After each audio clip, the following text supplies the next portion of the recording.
4 സീറ്റുകളിൽ ഇന്ന് ധാരണയുണ്ടാകും എന്നാണ് ഇന്നലെ KPCC വൃത്തങ്ങൾ അറിയിച്ചത്. പക്ഷേ ഇന്നും ആ ധാരണയുണ്ടായില്ല. കോൺഗ്രസ് നേതാക്കൾ കേരളത്തിലെ ജനങ്ങളോട് പറയുന്നത് പോലെ അത്ര നിസാരമാണോ കോൺഗ്രസിന് മുന്നിലെ പ്രതിസന്ധി എന്ന് ന്യൂസ് ആൻഡ് വ്യൂസ് പരിശോധിക്കുകയാണ്. വയനാട് മണ്ഡലത്തെ ചൊല്ലിയുള്ള AI ഗ്രൂപ്പുകളുടെ തർക്കം ആറ്റിങ്ങൽ, വടകര, ആലപ്പുഴ മണ്ഡലങ്ങളിൽ കൂടി സ്ഥാനാർത്ഥികളെ തീരുമാനിക്കാനാകാത്ത വിധം രൂക്ഷമായിരിക്കുന്നു.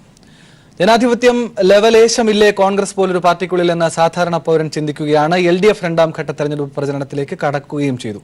വളരെ നിർണായകമെന്ന് ഇരു മുന്നണികളും ജനങ്ങളോട് പറയുന്ന ഈ തെരഞ്ഞെടുപ്പിൽ കോൺഗ്രസ് പകച്ചുപോയതാണോ, ആദ്യ ചുവടിൽ പറ്റിയ പാളിച്ച അത് ഈ ഘട്ടത്തിൽ വിശദീകരിക്കുന്നത് പോലെ അത്ര നിസാരമാണോ എന്നാണ് ന്യൂസ് ആൻഡ് വ്യൂസ് പരിശോധിക്കുന്നത്. ഈ ചർച്ചയിൽ രാഷ്ട്രീയ നിരീക്ഷകൻ ലാൽ, ഒപ്പം കോൺഗ്രസ് നേതാവ് PA സലീം, CPM നേതാവ് ജേക്ക് C തോമസ്. ആദ്യം ലാലിലേക്ക് തന്നെ പോവുകയാണ്. ലാൽ, സ്വതന്ത്രമായി പറയൂ, എന്താണ് കോൺഗ്രസിന് സംഭവിച്ചത്? നമുക്കറിയാം, ഈ തെരഞ്ഞെടുപ്പ് അതീവ പ്രാധാന്യത്തോടു കൂടി ജനങ്ങളോട് സംവദിക്കുകയാണ് ഇരു മുന്നണികളും. വളരെ നിർണായകമെന്ന് അവർ ക്യാമ്പയിനുകൾ ഉയർത്തിക്കഴിഞ്ഞു. ഈ ഒന്നാം ഘട്ട തെരഞ്ഞെടുപ്പ് പ്രചരണം കഴിഞ്ഞ് LDF രണ്ടാം ഘട്ടത്തിലേക്ക് കടന്നും കഴിഞ്ഞു. എനിക്ക് തോന്നുന്നത് ഈ ഗ്രൂപ്പ് സമവാക്യങ്ങൾക്കും അപ്പുറത്തേക്ക് ഒരു സ്ഥാനാർത്ഥികളെ പ്രഖ്യാപിക്കുന്ന നിലപാട് LDF സ്വീകരിച്ചപ്പോൾ പെട്ടെന്ന് പറ്റിയ ഒരു പകച്ചുപോകൽ, അതാണോ ഈ ഘട്ടത്തിലും ഇങ്ങനെ തുടർന്നുകൊണ്ടിരിക്കുന്നതായി മനസ്സിലാക്കേണ്ടത്? ലാൽ, കോൺഗ്രസിന്റെ ഇലക്ട്രൽ പൊളിറ്റിക്സിലേക്ക് വന്നു കഴിഞ്ഞാൽ കോൺഗ്രസിന് ഒരിക്കൽ പോലും മാന്യമായ സീറ്റ് 20 സീറ്റ് വീതിക്കുന്ന ഞാൻ കണ്ടിട്ടില്ല. കാര്യം 140 സീറ്റ് നിയമസഭയിൽ എടുത്തു കഴിഞ്ഞാൽ ആ നിയമസഭയിലാണെങ്കിലും അങ്ങോട്ടും ഇങ്ങോട്ടും വഴക്കുണ്ടാക്കി ഗ്രൂപ്പ് തല്ല് ബഹളം കത്തിക്കുത്ത് മാത്രം ഒഴിച്ച് ബാക്കിയുള്ള എല്ലാ കാര്യങ്ങളും അതിനകത്ത് നടക്കും. പക്ഷെ എന്നാലും നോർമലി കോൺഗ്രസ് വോട്ടേഴ്സ് ഇവിടെ ഉള്ളത് കൊണ്ട് അവർ സാധാരണ രീതിയിൽ നന്നായിട്ട് കോമ്പീറ്റ് ചെയ്യാനുള്ള സാധ്യതകളുമുണ്ട്. പക്ഷെ ഇവിടെ സംഭവിക്കുന്നത് എന്താണ്? നമ്മൾ രാജ്യം നേരിടുന്ന ഏറ്റവും പ്രധാനപ്പെട്ട ഒരു ഇലക്ഷൻ 2019 എന്ന് പറഞ്ഞാൽ ഇന്ത്യയെ സംബന്ധിച്ചിടത്തോളം ഇന്ത്യയുടെ ആത്മാവിനെ തേടിയുള്ള ഇലക്ഷനാണ്. കാര്യം ജനാധിപത്യത്തെ പിടിച്ചു നിർത്താനുള്ള ഇലക്ഷനാണ്. ഇത് തന്നെയാണ് രാഹുൽ ഗാന്ധിയൊക്കെ ഇന്ത്യ മൊത്തമായിട്ട് പറയുന്നത്. എല്ലായിടത്തും പോയി പറയുന്നു, ഞങ്ങൾക്ക് ഫാസിസത്തിനെതിരെ പ്രതികരിക്കേണ്ടത് ആവശ്യമാണ്, ഹിന്ദുത്വം അല്ല മുന്നോട്ട് പോകേണ്ടതെന്നൊക്കെ പറയുമ്പോഴും ഇവിടെ അവർക്ക് മാന്യമായ സീറ്റ് വീതിക്കാൻ പറ്റുന്നില്ല. അതാണ് ആ ചോദ്യമാണ് ഞാൻ താങ്കളുടെ മുന്നിൽ വെച്ചത്. കാരണം അത്രയും പ്രസക്തമാണ് എന്ന് പറയുന്നു. ജനാധിപത്യത്തിന്, രാജ്യത്തിന് തന്നെ സംരക്ഷിക്കേണ്ട ആ ഘട്ടത്തിലേക്ക് എത്തിയെന്ന് പറയുന്നു. പക്ഷെ അങ്ങനെ പ്രഖ്യാപിക്കുന്ന ഒരു പ്രസ്ഥാനത്തിന് ആ സ്പോട്ടിൽ തന്നെ ആ സ്ഥാനാർത്ഥികളെ ജനങ്ങൾക്ക് മുന്നിൽ അവതരിപ്പിക്കാൻ കഴിയേണ്ടതല്ലേ? അവിടെ തീർന്നില്ലേ? അവിടെ തന്നെ ഒരു പരാജയം സമ്മതിക്കുന്നത് പോലെ കാര്യങ്ങൾ പോയില്ലേ ലാൽ? തീർച്ചയായിട്ടും അതാ ഞാൻ പറഞ്ഞത്. പാർട്ടിയെ സംബന്ധിച്ചിടത്തോളം പാർട്ടിക്ക് ഒരു കളക്റ്റീവ് കോൺഷ്യസ്നസ് ഉണ്ട്. എല്ലാ പൊളിറ്റിക്കൽ പാർട്ടിയുടെയും കാര്യങ്ങളാണ്. ആ കളക്റ്റീവ് കോൺഷ്യസ്നസ് ആണ് എപ്പോഴും വിജയിക്കേണ്ടത്.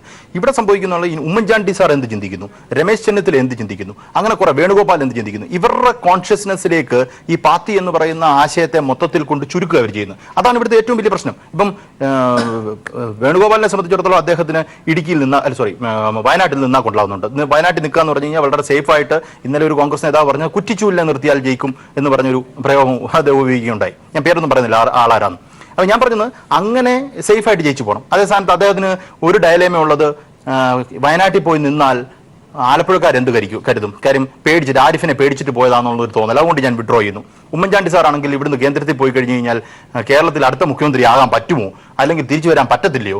മുല്ലപ്പള്ളി ആണെങ്കിൽ വടകരയിലോട്ട് പോയി കഴിഞ്ഞാൽ തോക്കും എന്നുള്ള പരിക്ക്, ജയരാജനെ അവിടെ തോപ്പിക്കുക അത്ര എളുപ്പമല്ല എന്ന് അദ്ദേഹത്തിന് അറിയാം. ചുരുക്കത്തിൽ പറഞ്ഞാൽ പലതിന്റെ ഭയവും, അല്ലെങ്കിൽ കേന്ദ്രത്തിൽ പോയി ഇനിയിപ്പം വേണുഗോപാൽ എടുക്കുക, വേണുഗോപാൽ ആലപ്പുഴയിൽ നിന്ന് തോറ്റുപോയി കഴിഞ്ഞാൽ കേന്ദ്രമന്ത്രി ആകാൻ പറ്റില്ല. കാര്യം അതിനകത്തൊരു ബുദ്ധിമുട്ടുണ്ടാകും. കേരളത്തിലെ പ്രത്യേക UP-യിലോ ബീഹാറിലോ ഒക്കെ ആണെങ്കിൽ ചിലപ്പോൾ കേന്ദ്രമന്ത്രി ഈസിയായിട്ടാകാൻ പറ്റും. കേരളത്തിലെ ജനത സമ്മതിക്കത്തില്ല. അപ്പൊ അങ്ങനെയുള്ള ബുദ്ധിമുട്ടുള്ളതുകൊണ്ടാണ് ഇവിടുത്തെ കളിക്കുന്നത്. പിന്നെ അത് കഴിഞ്ഞ് ഇവർക്ക് കിട്ടുന്നില്ല എങ്കിൽ പിന്നെ ഇവരുടെ കൂട്ടത്തിൽ നിൽക്കുന്നവർക്ക് കിട്ടാനുള്ള ശ്രമമാണ്. ആ കൂട്ടത്തിൽ നിൽക്കുന്നവർക്ക് കിട്ടാനുള്ള ശ്രമത്തിനകത്ത് അങ്ങോട്ട് തൊട്ട് Z വരെയുള്ള എല്ലാ ഗ്രൂപ്പുകളും ഉണ്ട്. ഇവിടെ സലീം സാറൊക്കെ ഇരിക്കുന്നുണ്ട്. സലീം സാറൊക്കെ എന്നാണ് ഇനി ഒന്ന് കോൺടെസ്റ്റ് ചെയ്യുന്നതെന്ന് ഞാൻ ആലോചിക്കുന്ന കാര്യമാണ്. പുതുപ്പള്ളിയിൽ നിയമസഭയിലേക്ക് ഉമ്മൻചാണ്ടി സാർ മത്സരിക്കാൻ തുടങ്ങിയിട്ട് 50 വർഷമായി. മാണി സാർ അവിടെ കോൺഗ്രസിന്റെ കാര്യമല്ല, മാണി സാർ നിൽക്കാൻ തുടങ്ങി ഇത്രയായി. ഇന്നലെ ഒരു മാന്യൻ KV തോമസ്, അദ്ദേഹം കരഞ്ഞില്ലെന്നേ ഉള്ളൂ, ക്യാമറയുടെ മുന്നിൽ കരഞ്ഞില്ലെന്നേ ഉള്ളൂ. ഇത്രയും വലിയ പാരമ്പര്യമുള്ള, ഏതാണ്ട് ഞാൻ ജനിക്കുന്നതിന് മുമ്പ് നിയമസഭയിൽ വന്ന ആളാണ്. എനിക്ക് തന്നില്ല, എന്നെ തന്നില്ല, എന്റെ കൊച്ചു പിള്ളേരുടെ കല്ല് പെൻസിൽ കൊണ്ടുപോയി എന്നൊക്കെ പറഞ്ഞിട്ട് കരയുന്നത് പോലെ ഇത്ര നാറ്റിക്കാനുണ്ട്. ഈ പാർട്ടിക്ക് ഒരു വലിയ പാരമ്പര്യം. അതെ, നമ്മൾ പറഞ്ഞില്ല, ഞാൻ കോൺഗ്രസിനെ എപ്പോഴും വളരെയധികം വിമർശിക്കുമ്പോഴും ഈ പാർട്ടി നിലനിന്ന് കാണണമെന്ന് ആഗ്രഹിക്കുന്ന ഒരാളാണ് ഞാൻ. കാര്യം കോൺഗ്രസിന്റെ അസ്തിത്വം നഷ്ടപ്പെടുന്നിടത്ത് ഇന്ത്യൻ ജനാധിപത്യത്തിന്റെ അസ്തിത്വം നഷ്ടപ്പെടുന്നു വിശ്വസിക്കുന്ന ഒരാളാണ് ഞാൻ. ഇവർ ചെയ്യുന്നത് എന്താ? കെ വി തോമസ് ഒക്കെ ഒന്ന് മാറണ്ടേ? മരിച്ചു മാറിയാലേ ഞാൻ മാറുമെന്ന് വിചാരിക്കുന്ന രീതിയിലേക്ക് കാര്യങ്ങൾ പോവാന്ന് പറഞ്ഞാൽ ഈ ജനാധിപത്യത്തിനുള്ളിലെ ജനാധിപത്യം വലിയ ഗൗരവത്തോടു കൂടി ഇപ്പോൾ പരിശോധിക്കേണ്ടി ഇത് ജനാധിപത്യം എന്നുള്ള വിടുക, പൂർണ്ണമായും അത് തകർന്നു പോയത് ഒരു തരത്തിലും മാന്യമായി താഴെ അതല്ലേ ഞാൻ പറഞ്ഞത്. ജനാധിപത്യം എന്ന് പറഞ്ഞാൽ കളക്റ്റീവ് കോൺഷ്യസ്നസ് ആണെന്നും അത് സലീം സാറിന്റെ എന്റെയും സിദ്ദിഖിന്റെ എല്ലാം കോൺഷ്യസ്നസ്സും കൊണ്ട് ഒരു കളക്റ്റീവ് ആണ് വരേണ്ടതെന്നും അതല്ല നടക്കുന്നത്. ഉമ്മൻചാണ്ടി സാറിന്റെയും അല്ലെങ്കിൽ രമേശ് ചെന്നിത്തലയുടെ കാര്യം മാത്രം ഗ്രൂപ്പ് സമവാക്യം മാത്രം നടക്കുന്നു പറഞ്ഞാൽ പിന്നെ എന്ത് ജനാധിപത്യം? ഇവർക്ക് വായി തോന്നിയതെല്ലാം വഴി കൂടെ പോകുന്നവർക്കെല്ലാം പറയാം. ഇവർ കരുതിയിരിക്കുന്ന അതാ ജനാധിപത്യം എന്നാ. കോൺഗ്രസ്സുകാർ ഏറ്റവും വലിയൊരു തെറ്റിദ്ധാരണ ഏതാ? കോൺഗ്രസ്സുകാർ എപ്പോഴും പറയുന്നത് എന്താ, ഞങ്ങൾക്ക് എന്ത് ഈ പാർട്ടി ജനാധിപത്യ പാർട്ടിയാണ്, ഞങ്ങൾക്ക് എന്തും പറയാമെന്ന് പറഞ്ഞതല്ല ജനാധിപത്യം. അതിനകത്ത് നിങ്ങളുടെ കളക്റ്റീവ് വർക്ക് ആവുന്നുണ്ടോ? നിങ്ങൾ ഉമ്മൻചാണ്ടി സാർ പറഞ്ഞതാണ് ഞാൻ പറയുന്നത്. ഉമ്മൻചാണ്ടി സാർ പറഞ്ഞാൽ നിങ്ങൾ പറഞ്ഞെങ്കിൽ പിന്നെ നിങ്ങൾക്ക് എന്തിനാ അഭിപ്രായം? നിങ്ങൾ എന്തിനാ നട്ടലും കൊണ്ടു നടക്കുന്നത്? ഇവിടെ കോൺഗ്രസ്സുകാർ കവറിട്ടുകൊണ്ട് നടക്കുക എന്തിനാ നടക്കുന്നത് എനിക്ക് മനസ്സിലായിട്ടില്ല. ഞാൻ ഇച്ചിരി രൂക്ഷമായിട്ട് തന്നെയാണ് സംസാരിക്കുന്നത്. ഇത് മാന്യമായിട്ട് 140 സീറ്റ് വീതിക്കാൻ പറ്റുന്നില്ല എന്ന് പറഞ്ഞാൽ ഇവർ തൂങ്ങിച്ചെത്താൽ മതി. ഇപ്പൊ അതുകൊണ്ട് മാണി സാറിനെ കുറിച്ച് കഴിഞ്ഞ ദിവസം ഞാൻ സംസാരിച്ചാണ്.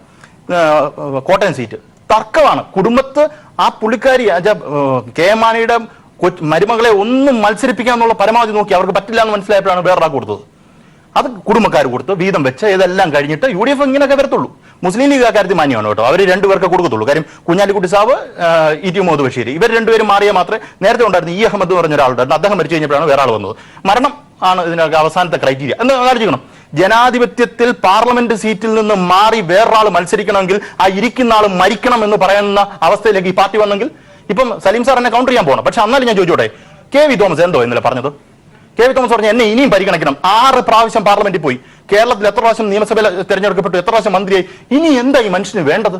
ഇനി ACC ജനറൽ സെക്രട്ടറി ഇനി ആകാനുള്ളത് പ്രധാനമന്ത്രിയായുള്ളൂ. ഹൈബീഡൻ ജയിക്കുകയാണെങ്കിൽ ഞാൻ പറഞ്ഞു എറണാകുളം എന്ന് പറഞ്ഞ എറണാകുളം ഒരു ദേശരാഷ്ട്രമായി പ്രഖ്യാപിച്ച് അതിനൊരു പാസ്പോർട്ടും അല്ലെങ്കിൽ പതാക വെച്ചിട്ട് പുള്ളി ഇവിടുത്തെ പ്രധാനമന്ത്രിയാണ് പ്രഖ്യാപിക്കണം. എന്നാൽ മാത്രമേ അത് മാറത്തുള്ളൂ. PS സലീം പറയൂ, ഈ ജനാധിപത്യം ഒന്ന് അടിസ്ഥാനപരമായി പരിശോധിക്കേണ്ട വളരെ നിർണായകമായ ഒരു ഘട്ടത്തെ നിങ്ങൾ അഭിമുഖീകരിക്കുകയല്ലേ? ഇപ്പോ വേണ്ട, ഇപ്പോൾ എന്തായാലും അതിനുള്ള സമയമില്ല. പക്ഷേ ഈ ഇലക്ഷന് ശേഷമെങ്കിലും കോൺഗ്രസിൽ ഒരു ആഭ്യന്തരമായ ഒരു നല്ല മാറ്റം, ആരോഗ്യകരമായ ഒരു മാറ്റം ഉണ്ടാകേണ്ടത് അത്യന്താപേക്ഷിതമല്ല. കാരണം അത്രയ്ക്ക് പകച്ചുപോയില്ലേ, അത്രയ്ക്ക് പ്രതിസന്ധിയിലല്ലേ നിങ്ങൾ നിൽക്കുന്നത് PS സലീം?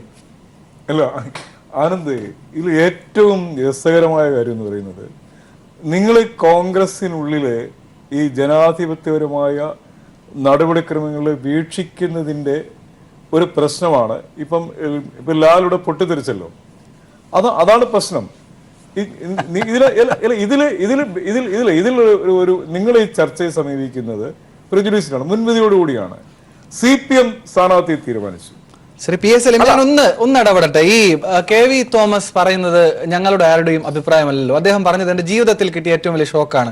എന്നെ മാറ്റുന്നതിൽ എനിക്ക് പ്രശ്നമില്ല, പക്ഷേ ഇത് കൺവേ ചെയ്യുന്നതിനൊരു രീതിയുണ്ട്, അത് അറിയിക്കാമായിരുന്നു എന്നൊരു മനുഷ്യൻ പറയുകയാണ്. രാജ്മോഹൻ ഉണ്ണിത്താൻ തീരുമാനിച്ചപ്പോൾ തന്നെ കാസർഗോഡ് പറയുകയാണ് ഇങ്ങോട്ട് കെട്ടിയിറക്കേണ്ട കാര്യമൊന്നുമില്ല, തോൽപ്പിക്കും, രാജിവെക്കും എന്ന് പറയുകയാണ്. ഇതെല്ലാം ഒരു ദിവസം ഒരു രാത്രി കൊണ്ട് സെറ്റിൽ ചെയ്യാൻ കഴിഞ്ഞിട്ടുണ്ട് എന്ന് പറഞ്ഞാൽ അതിനൊരു പാർട്ടിയുടെ ശേഷിയുണ്ട്, അത് സമ്മതിക്കാം. പക്ഷെ അതിനുമപ്പുറത്തേക്ക് സലീം ഇതിനെക്കുറിച്ച് പറയൂ. അല്ല, അപ്പൊ ഞാൻ ചോദിക്കുന്നത്, ഈ തൃശ്ശൂരിൽ CPIയുടെ സ്ഥാനാർത്ഥി തീരുമാനിച്ചപ്പം കഴിഞ്ഞ ലോക്സഭയിൽ ഇന്ത്യൻ പാർലമെന്റിൽ CPIയുടെ ഏക അംഗമായിരുന്നു CN ജയദേവൻ.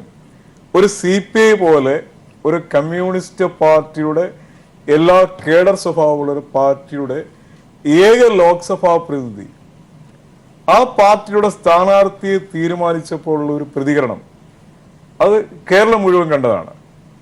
ഞാനത് ജയദേവനെ കുറ്റം പറഞ്ഞതല്ല. ഇപ്പൊ ലാൽ ഒരു പ്രതികരണം പറഞ്ഞു KV തോമസ് സീറ്റ് നൽകുന്നതുമായി ബന്ധപ്പെട്ട്. പക്ഷെ ഇന്ന് MA ബേബിയുടെ ഒരു പ്രതികരണമുണ്ട്. അത് ലാലു ആനന്ദ് ശ്രദ്ധിച്ചിരുന്നു. MA ബേബി KV തോമസിനോട് വലിയൊരു അനീതി കാട്ടിയെന്ന് പറയുന്നു. ജനാധിപത്യ മര്യാദ കാണിച്ചില്ല എന്നാണ് പറഞ്ഞത്. അല്ല, ഞാൻ പറഞ്ഞോട്ടെ, ഞങ്ങളുടെ പാർട്ടിയില് ഒരു വലിയ ജനാധിപത്യ പ്രക്രിയ ഈ ലോക്സഭാ തെരഞ്ഞെടുപ്പുമായി നടന്നിട്ടുണ്ട്. എങ്കിൽ ഇങ്ങനെ പരസ്യമായി പത്രങ്ങളെയൊക്കെ വിളിച്ചിരുത്തിയാണോ? സാങ്കത്യം മനസ്സിലാകുന്നതല്ല സലീം. ഞാൻ പറയുന്ന കാര്യങ്ങൾക്കെതിരായി നിങ്ങൾ വളരെ പെട്ടെന്ന് അല്ല, ഞാൻ ചോദിക്കുന്നത് സലീം, ജനാധിപത്യപരമായി നമ്മൾ ഒരു കാര്യം കൂടിയിരുന്ന് എന്റെ അഭിപ്രായം പറയുന്നു, താങ്കൾ അതില് വ്യത്യസ്തമായ അഭിപ്രായം പറയുന്നു, എല്ലാം പരിഹരിച്ച് പുറത്തിറങ്ങി ഒരു അഭിപ്രായം പറഞ്ഞ്, അതാണ് ഒരു ജനാധിപത്യ സ്വഭാവം. ഇത് ഒരാള് ആ സമയത്ത് സ്ഥാനാർത്ഥി പ്രഖ്യാപനം വരുന്നതിന് ആ സമയത്ത് തന്നെ മുഴുവൻ മാധ്യമങ്ങളോടാണ് പറയുന്നത് ഞാൻ എന്താണെന്ന് നിങ്ങൾക്കറിയാം, മാധ്യമങ്ങളോടാണ്, നിങ്ങൾക്കറിയാം. നിങ്ങൾ പറയൂ. അല്ല, അങ്ങനെ പറയുന്നു എന്നതുകൊണ്ട് ആകാശം ഇടിഞ്ഞു വീഴുമെന്നുള്ളത് ചിന്തയൊന്നും എനിക്കില്ല. പക്ഷെ ജനാധിപത്യം പറയരുത്. അല്ല, ഇവിടെ ജനാധിപത്യത്തിന് അതിന്റെ പേരിൽ ഒന്നും സംഭവിക്കത്തില്ല. ഇവിടെ ഞാൻ പറയും, ഇപ്പൊ നമ്മള് വളരെ ഒരു യാഥാർത്ഥ്യ ബോധത്തോടുകൂടി ചർച്ചയെ സമീപിക്കുമ്പോൾ കെ വി തോമസിന്റെ ഇന്നലത്തെ പ്രതികരണമാണോ ഇന്ന് അദ്ദേഹത്തിന് ഉണ്ടായത്? അതല്ല. ഞാൻ ഒരു കാര്യം കൂടെ പറയാം. കെ വി തോമസ് ഈ തെരഞ്ഞെടുപ്പിന്റെ ആദ്യ ഘട്ടത്തിൽ തന്നെ മത്സരിക്കാനുള്ള അദ്ദേഹത്തിന്റെ ഒരു വൈമനസ് സൂചിപ്പിച്ചിരുന്നു. കെ വി തോമസ്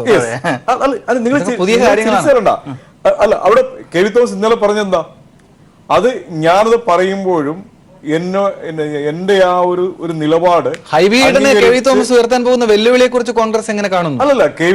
ഹൈബി പറഞ്ഞല്ലോ, എന്റെ ലോക്സഭാ തെരഞ്ഞെടുപ്പ് പ്രവർത്തനങ്ങൾക്ക് വഴികാട്ടിയായി കെ വി തോമസ് ഉണ്ടാവുന്ന ഹൈബി പറയുകയും കെ വി തോമസ് ഇന്ന് കൃത്യമായി പറഞ്ഞു. ഇന്നലെ പറഞ്ഞത് ഇന്നലെ കെ വി തോമസ് പറഞ്ഞല്ല. എനിക്ക് കൃത്യമായി പറഞ്ഞതുകൊണ്ടാണ് നമ്മൾ വളച്ചു പിടിക്കുന്നതല്ല. ഹൈബിയെ പിന്തുണയ്ക്കുമോ, എനിക്ക് സഹായിക്കുമോ പിന്നീട് തീരുമാനിക്കാം, ഇപ്പോൾ എനിക്ക് പറയാൻ കഴിയില്ലെന്നാണ് പറഞ്ഞത്. പ്രശ്നം CPM ആണെങ്കിലും കോൺഗ്രസ് ആണെങ്കിലും BJP ആണെങ്കിലും ഒരു തീരുമാനം കമ്മ്യൂണിക്കേറ്റ് ചെയ്യുമ്പോൾ ഉണ്ടാവുന്ന ഒരു മനുഷ്യൻ എന്ന നിലയിലുള്ള മജ്ജയും മാംസവുമുള്ള മനുഷ്യൻ എന്ന നിലയിലുള്ള സ്വാഭാവികമായ പ്രതികരണങ്ങൾ, അത് കെ വി തോമസ് ആണെങ്കിലും ജയദേവനാണെങ്കിലും അത് സ്വാഭാവികമായും എന്താ പറയാ ഒരു മനുഷ്യന്റെ ഭാഗത്തു നിന്നുള്ള ഒരു പച്ചയായ പ്രതികരണമാണ്. അത് കൃത്യമായി ശാശ്വതമാണെന്ന് തെറ്റിദ്ധരിക്കുന്ന നിങ്ങളെപ്പോലുള്ള ആളുകൾക്കാണ് ഇത്തരം വിലയിരുത്തലുമായി മുമ്പോട്ട് വരുന്നത്. ഞാൻ ചോദിക്കട്ടെ, എന്റെ പ്രിയപ്പെട്ട സ്നേഹിതൻ ലാൽ പറഞ്ഞു കെ വി തോമസിനെ പോലുള്ള ആളുകൾ മാറിക്കൊടുക്കണ്ടേ? ഒരു ചോദ്യം ചോദിക്കൂ. അല്ലെ, ഞങ്ങളുടെ തീരുമാനമല്ല. ഞങ്ങളുടെ തീരുമാനം മാറേണ്ട സമയത്ത് സ്വാഭാവികമായും മാറും. എന്നായി മാറുന്നത്?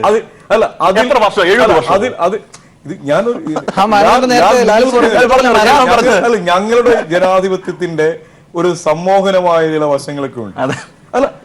അത് നിങ്ങൾക്ക് മനസ്സിലാവാത്തത് ഞങ്ങളുടെ പാർട്ടിയുടെ പ്രശ്നമല്ല.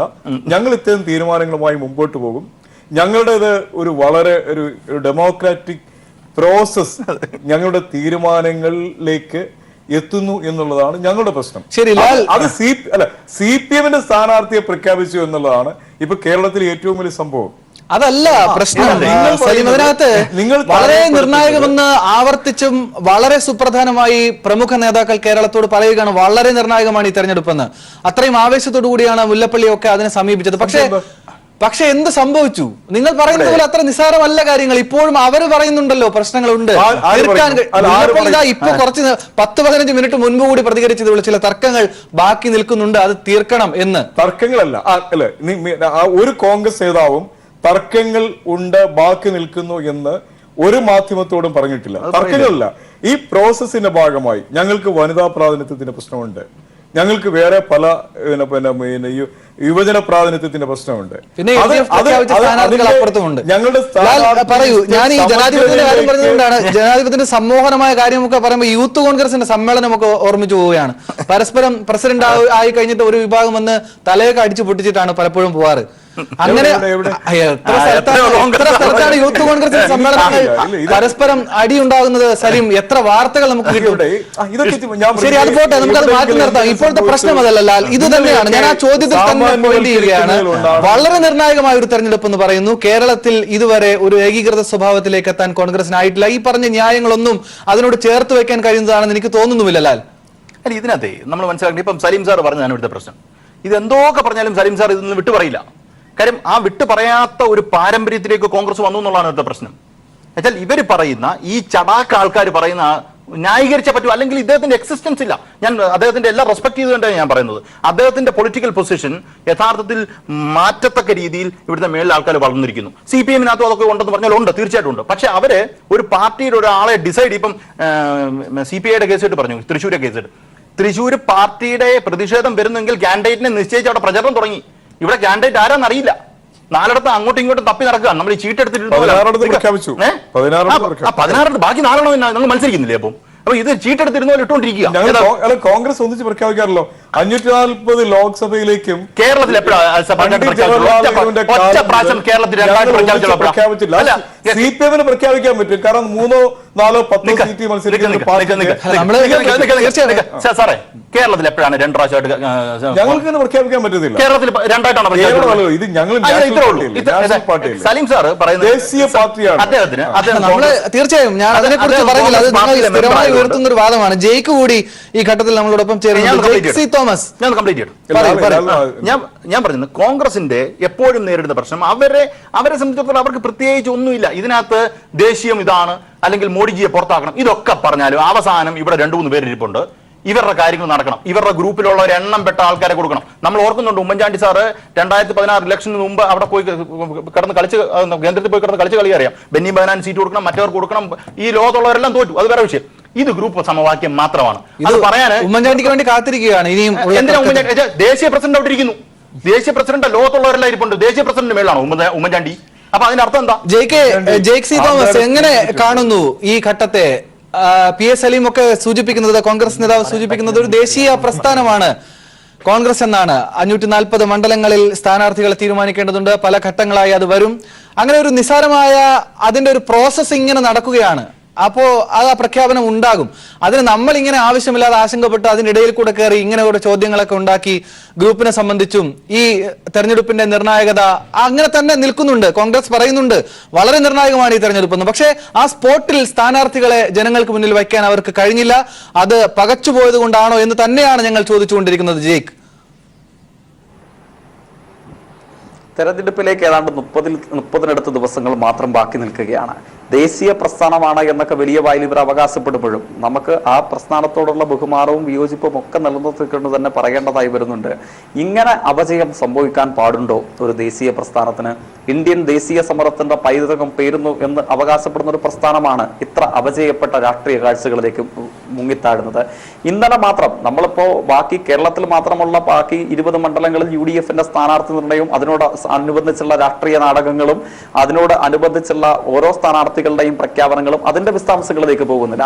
ഇന്നലെ മാത്രം ഒരു ഒറ്റ ഉദാഹരണം, ആദരണീയനായ KV തോമസ് മാഷ് പ്രഗത്ഭനായ ഒരു അധ്യാപകനും ഒരു പണ്ഡിതനും കൂടെയാണ്. 7 ടേം അദ്ദേഹം ജനപ്രതിനിധിയായി സേവനമനുഷ്ഠിച്ചു. കേന്ദ്ര മന്ത്രിസഭയിൽ അദ്ദേഹം അംഗമായിരുന്നു, സംസ്ഥാന മന്ത്രിസഭയിൽ അദ്ദേഹം അംഗമായിരുന്നു. എന്നാൽ പെട്ടെന്നൊരു സുപ്രഭാതത്തിൽ തനിക്ക് എറണാകുളത്ത് സീറ്റില്ല എന്നറിഞ്ഞ അദ്ദേഹത്തിന്റെ പ്രതികരണം എന്തായിരുന്നു? കോൺഗ്രസ് വിട്ട് BJPയിലേക്ക് കൂടുമാറുന്നതിനെ കുറിച്ച് അദ്ദേഹം ആലോചിക്കുകയാണ്. അദ്ദേഹത്തിന്റെ ആദ്യ പ്രതികരണം വിളിച്ചു പറയുന്നത് BJPയിൽ തനിക്ക് നല്ല സുഹൃത്തുക്കളുണ്ട് എന്ന് കോൺഗ്രസിന്റെ കേന്ദ്രമന്ത്രിയായിരുന്ന, ഈ കേരളത്തിൽ കോൺഗ്രസിന്റെ മതനിരപേക്ഷ മുഖമായി അവർ അവതരിപ്പിക്കാൻ ആഗ്രഹിച്ചിരുന്ന നേതാവ് തന്നെ 7 ടൈം എന്ന് പറഞ്ഞാൽ 35 വർഷം ഏറ്റവും ചുരുങ്ങിയ കോൺഗ്രസിന്റെ പാനലിൽ ജനനേതാവായി ജനപ്രതിനിധി സഭകളിൽ വിരാജിച്ചയാളാണ്. അയാൾ ഒറ്റ സുപ്രഭാതത്തിൽ തനിക്ക് സീറ്റില്ല എന്നും അധികാര പന്താവുകളിലേക്ക് തനിക്ക് നടന്നു നീങ്ങാൻ കഴിയില്ല എന്നും ബോധ്യമായപ്പോൾ അദ്ദേഹം വിളിച്ചു പറയുകയാണ് BJPയിൽ തനിക്ക് നല്ല സുഹൃത്തുക്കളുണ്ട് എന്നുള്ളത്. എത്രമാത്രം അപജയം സംഭവിച്ചു എന്ന് കോൺഗ്രസിൽ തന്നെ അതിന് കൂടെ അപവാദമായി പിന്തുടരുന്ന ആരെങ്കിലും ആ കോൺഗ്രസ് ഉണ്ടെങ്കിൽ അവർ തന്നെ ആലോചിക്കേണ്ടതാണ്. ഓരോരുത്തരുടെയും പ്രഖ്യാപനം മറ്റു രൂപത്തിലുള്ള പ്രഖ്യാപനം എന്തായിരുന്നു? കാസർഗോഡ് സ്ഥാനാർത്ഥിയായിട്ട് രാജ്മോഹൻ ഉണ്ണിത്താനെ അവതരിപ്പിക്കുകയുണ്ടായി. കാസർഗോഡ് DCCയിൽ നമ്മൾ ഇന്നലെ കേട്ട വാർത്ത ഏതാണ്ട് 14-ലധികം വരുന്ന കോൺഗ്രസിന്റെ സുപ്രധാനമായ ജില്ലയിലെ മുഖങ്ങൾ ഈ രാജ്മോഹൻ ഉണ്ണിത്താനാണ് സ്ഥാനാർത്ഥിയായിട്ട് വരുന്നതെങ്കിൽ രാജിവെച്ച് പോകും എന്ന പ്രഖ്യാപനം ഇന്നലെ നടത്തുന്നത് നമ്മുടെ നാട് സാക്ഷ്യം വഹിച്ചു. കോട്ടയം ജില്ലയിൽ ആദരണീയനായ തോമസ് ചാഴികാടൻ ഇപ്പോൾ ഏതാണ്ട് സ്ഥാനാർത്ഥിയായി വന്നിട്ടുണ്ട്. ഏതൊക്കെ തരത്തിലുള്ള രാഷ്ട്രീയ നാടകങ്ങൾക്കാണ് UDFന്റെ കോട്ടയായി സ്വയം അവർ കരുതുന്ന കോട്ടയം ജില്ലയിലെ സ്ഥാനാർത്ഥി പ്രഖ്യാപനത്തോടനുബന്ധിച്ചുണ്ടായത്? മറ്റൊരു പാർട്ടിയുടെ നേതാവിനെ തന്നെ UDFന്റെ പൊതു സ്വതന്ത്രനായി, ഒരു പാർട്ടിയുടെ ചെയർമാൻ സ്ഥാനത്തിരിക്കുന്ന PJ ജോസഫിനെ തന്നെ UDFന്റെ പൊതു സ്വതന്ത്രനായി ആലോചിക്കുന്ന ദുരന്തപൂർണമായ വാർത്ത 24 മണിക്കൂർ മുമ്പ് നമ്മൾ കേൾക്കുകയുണ്ടായി. ഇങ്ങനെ ഓരോ മണ്ഡലത്തിന്റെയും സ്ഥിതി പരിശോധിച്ചാൽ ദയനീയമായ ഒരു ദേശീയ പ്രസ്ഥാനമെന്ന് ഇവർ അവകാശപ്പെടുമ്പോഴും ഒരു ദേശീയ പ്രസ്ഥാനത്തിന് എന്തുമാത്രം അപജയം നേരിടാൻ കഴിയുമെന്നതിന്റെ നേർപരിച്ഛേദമായി കോൺഗ്രസ് മാറി എന്നതാണ് കേരളത്തിലെ എങ്കിലും മാത്രം സ്ഥാനാർത്ഥികളെ നമുക്ക് മുമ്പിൽ. ഞാനൊന്ന് PS സലീമിനോട് ചോദിക്കട്ടെ, അങ്ങനെ ഒരു അപജയം, ആ വാക്ക് മുന്നിൽ ഇങ്ങനെ വാൾ പോലെ തൂങ്ങി നിൽക്കുന്നുണ്ടോ PS സലീം? കാരണം വീണ്ടും വീണ്ടും ആവർത്തിക്കുകയാണ്, അത്രയും നിർണായകമെന്ന് ഇരു മുന്നണികളും കേരളത്തിലെ ജനങ്ങളോട് പറയുന്ന ഒരു തെരഞ്ഞെടുപ്പാണ്. പ്രമുഖരൊക്കെ മത്സര രംഗത്ത് നിന്ന് മാറുന്നു, അത്തരം വാർത്തകൾ കൃത്യമായി റിപ്പോർട്ട് ചെയ്യപ്പെടുന്നു. അപ്പോൾ നിങ്ങൾ മാധ്യമങ്ങളെ കുറ്റപ്പെടുത്തുമായിരിക്കും, ഭാവനയെന്നും സങ്കല്പമെന്നും പറയുമായിരിക്കും. പക്ഷേ അല്ല, യാഥാർത്ഥ്യമാണെന്ന് ഇതിനോടകം സ്ഥിരീകരിച്ചിട്ടുണ്ട്. പല ആളുകളും മത്സര രംഗത്ത് നിന്ന് മാറി നിൽക്കുന്നു. നേരത്തെ ലാലൊക്കെ സൂചിപ്പിച്ചതുപോലെ ചിലർ തോൽക്കും എന്ന് സ്വയം തിരിച്ചറിഞ്ഞ് മാറി നിൽക്കുന്ന സാഹചര്യം ഒക്കെ ഉണ്ടാകുന്നു. എങ്ങനെയാണ് ഈ ജയ്ക്ക് സൂചിപ്പിച്ച ആ വിമർശനത്തിനോട് താങ്കൾ പ്രതികരിക്കുന്നത്? ഒപ്പം LDFന്റെ ഒരു ഘട്ടം പൂർത്തിയായിട്ടുണ്ട്. നമുക്കത് ഇടവേളയ്ക്ക് ശേഷം ആ കാര്യത്തിനെ കുറിച്ചും പരിശോധിക്കാം. ഇപ്പോൾ ഇത് പറയൂ, ഒരു ദേശീയ പ്രസ്ഥാനമെന്ന് പലപ്പോഴായി പറയുന്നുണ്ടല്ലോ, ഇങ്ങനെ അപജയം ഉണ്ടാകാൻ പാടുണ്ടോ കോൺഗ്രസിന്? അല്ല, എനിക്ക് ഈ ജയ്ക്ക് അപജയം എന്ന വാക്ക് ഇവിടെ ഉദ്ദേശിച്ചത് എന്ത് അടിസ്ഥാനത്തിലാണ്?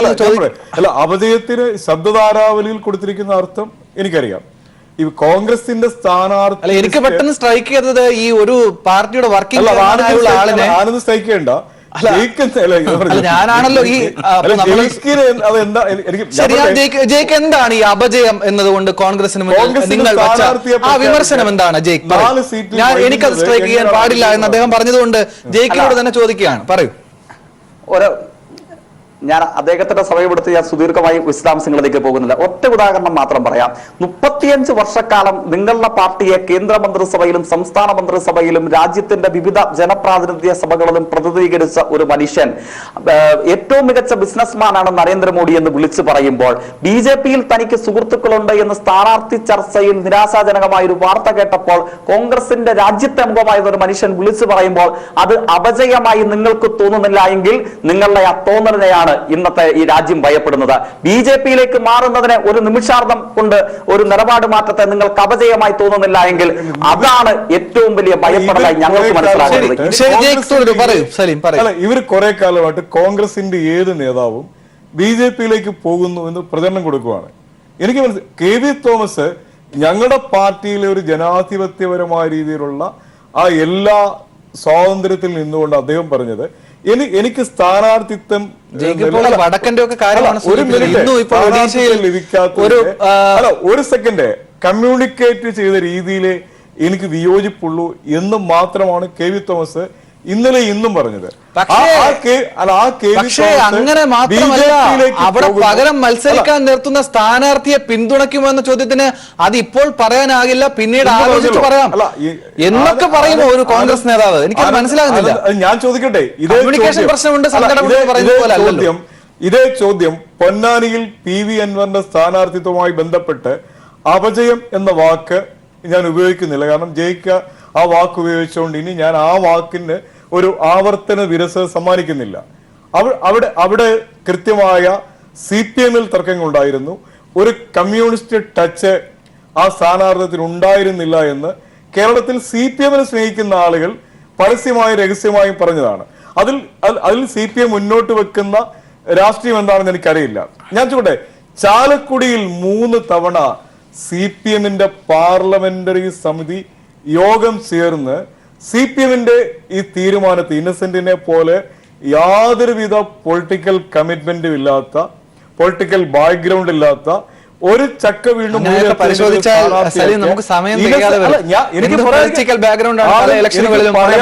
പറ്റില്ല.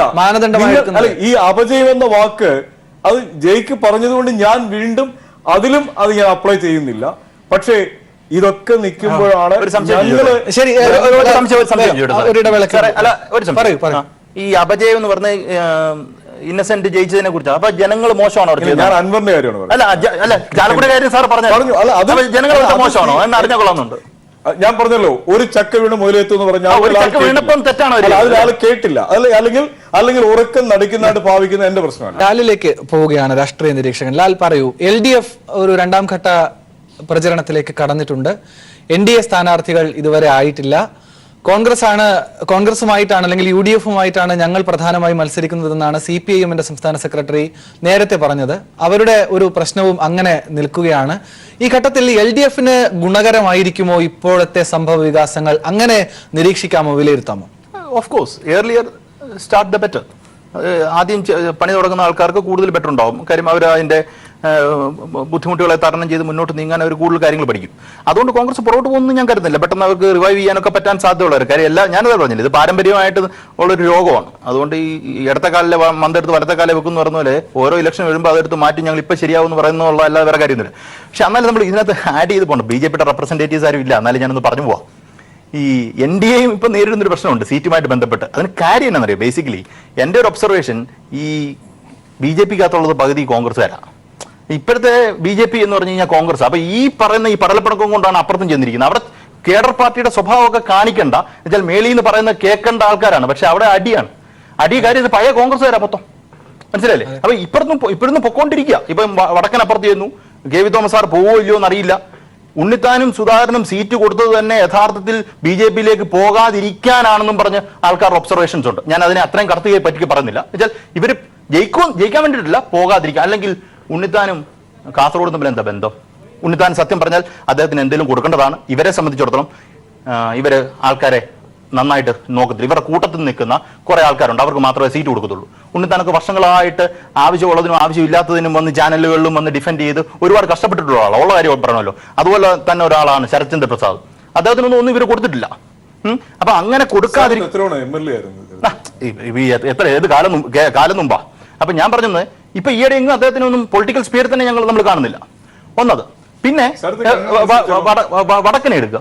വടക്കൻ ഇവർ സോണിയാഗാന്ധിയുടെ വീട്ടിൽ അരി വെച്ചുകൊണ്ടിരുന്നവർ വടക്കനാണെന്നൊരു ആക്ഷേപം. ഞാനത് ഏറ്റു പറയുന്നില്ല. കാര്യം അത് സബ്ജുഡീസ് ആവാൻ മാറ്റർ. അതുകൊണ്ട് തന്നെ ഞാനത് പറയുന്നില്ല. അത്രത്തോളം അവഗണിച്ചിട്ടുണ്ടോ ആ മനുഷ്യനെ?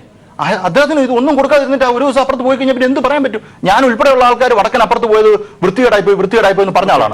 പക്ഷേ എവിടെയെങ്കിലും പോകണ്ടേ? പക്ഷേ RSSനെതിരെയും ഈ ഗവൺമെന്റിനെതിരെയും ഇത്രയും കണ്ണിങ്ങായി നിലപാടെടുക്കുന്ന ആളുകൾക്ക് ഒരു സുപ്രഭാതത്തിൽ പോകാൻ പറ്റുന്ന ഒരു പ്രശ്നമാണ് BJP എന്ന് ചോദ്യം വരുമ്പോഴാണ് പ്രശ്നം. അവരെ ന്യായീകരിക്കണോ? അല്ല എന്ത് പ്രശ്നം എന്നറിയോ? നിങ്ങളോട് നിൽക്കുന്നതുകൊണ്ട് ഇതൊരു കരിയറും കൂടാണ്. നിങ്ങൾ മനസ്സിലാക്കണം. ജനസേവനം മാത്രമാണ് നിങ്ങളൊന്നും പറയരുതേ ഇങ്ങനെ. ജനസേവനം മാത്രമായിരുന്നെങ്കിൽ 50 വർഷം ഇരുന്നവരൊക്കെ മാറി വീട്ടിൽ പോകണം. 50 വർഷവും 60 വർഷവും ഒക്കെ MLA-മാരായിട്ടിരിക്കുന്നവരെ ഇപ്പോഴും നമുക്ക് വേണമെന്ന് പറയുന്നിടത്ത് ഇതൊക്കെ ജനസേവനം മാത്രമോ? ജനത്തിനെ സേവിക്കാൻ എന്തെല്ലാം മാർഗം വേണം? BM സുധീരൻ പാർലമെന്റിൽ പോയിട്ടോ നിയമസഭയിൽ പോയിട്ട് എത്ര നാളായി? അത് തന്നെ അല്ലാതെ ജനസേവനം നടത്തുന്നത്. അപ്പൊ അത് വിട്. അപ്പൊ അല്ലാതെ മാർഗം ഉണ്ടെന്ന് നിങ്ങളുടെ പാർട്ടിയിൽ തന്നെ നിങ്ങൾക്ക് തെളിവുണ്ട്. ഒരു 10-30 വർഷം ഒരു മനുഷ്യൻ ഇതിന്റെ പുറകെ നടക്കുക, ഒന്നും കൊടുക്കുന്നില്ല. അപ്പം അതിന്റെ ഫ്രസ്ട്രേഷനിൽ പോകാനുള്ള സാധ്യത ആണെന്നാണ് ഞാൻ മനസ്സിലാക്കുന്നത്. അതിനെ കൂടുതൽ നമ്മൾ റദ്ദാക്കേണ്ട കാര്യമൊന്നുമില്ല. ആരെങ്കിലും പുറകെ നടക്കുമ്പോൾ എന്തെങ്കിലുമൊക്കെ കൊടുക്കണ്ടേ? കോൺഗ്രസ് അവസാന സെക്യുലർ മനുഷ്യനെ കൂടെ സംഖ്യയാക്കുന്നതിനും വരെ ഇവരുടെ നേതാക്കന്മാരെ ഇവർ കാണിക്കും. കാര്യം ഇവർ അപ്പുറത്തെ പർച്ചേസിംഗ് പവറുള്ള ആൾക്കാരാണ് നിൽക്കുന്നത്. BJP-യെ സംബന്ധിച്ചിടത്തോളം അവരുടെ ക്യാഷ് ഉണ്ട്, അവർ പോകും. വടക്കനാണ് വിളിച്ചതെന്നാ പറഞ്ഞിരിക്കുന്നത്. ആര്? കെ വി തോമസിനെ വേണ്ടാന്ന് പറഞ്ഞു. ഏതാ ഞാൻ ഇപ്പൊ പൊട്ടിക്കുമെന്ന് പറഞ്ഞ നെടുമുടി ഒരു സിനിമയ്ക്കകത്ത് പറയുമല്ലോ. അല്ല, കെ വി തോമസിന് വലിയ ഓഫറുകൾ ഞാൻ പറയുന്നു.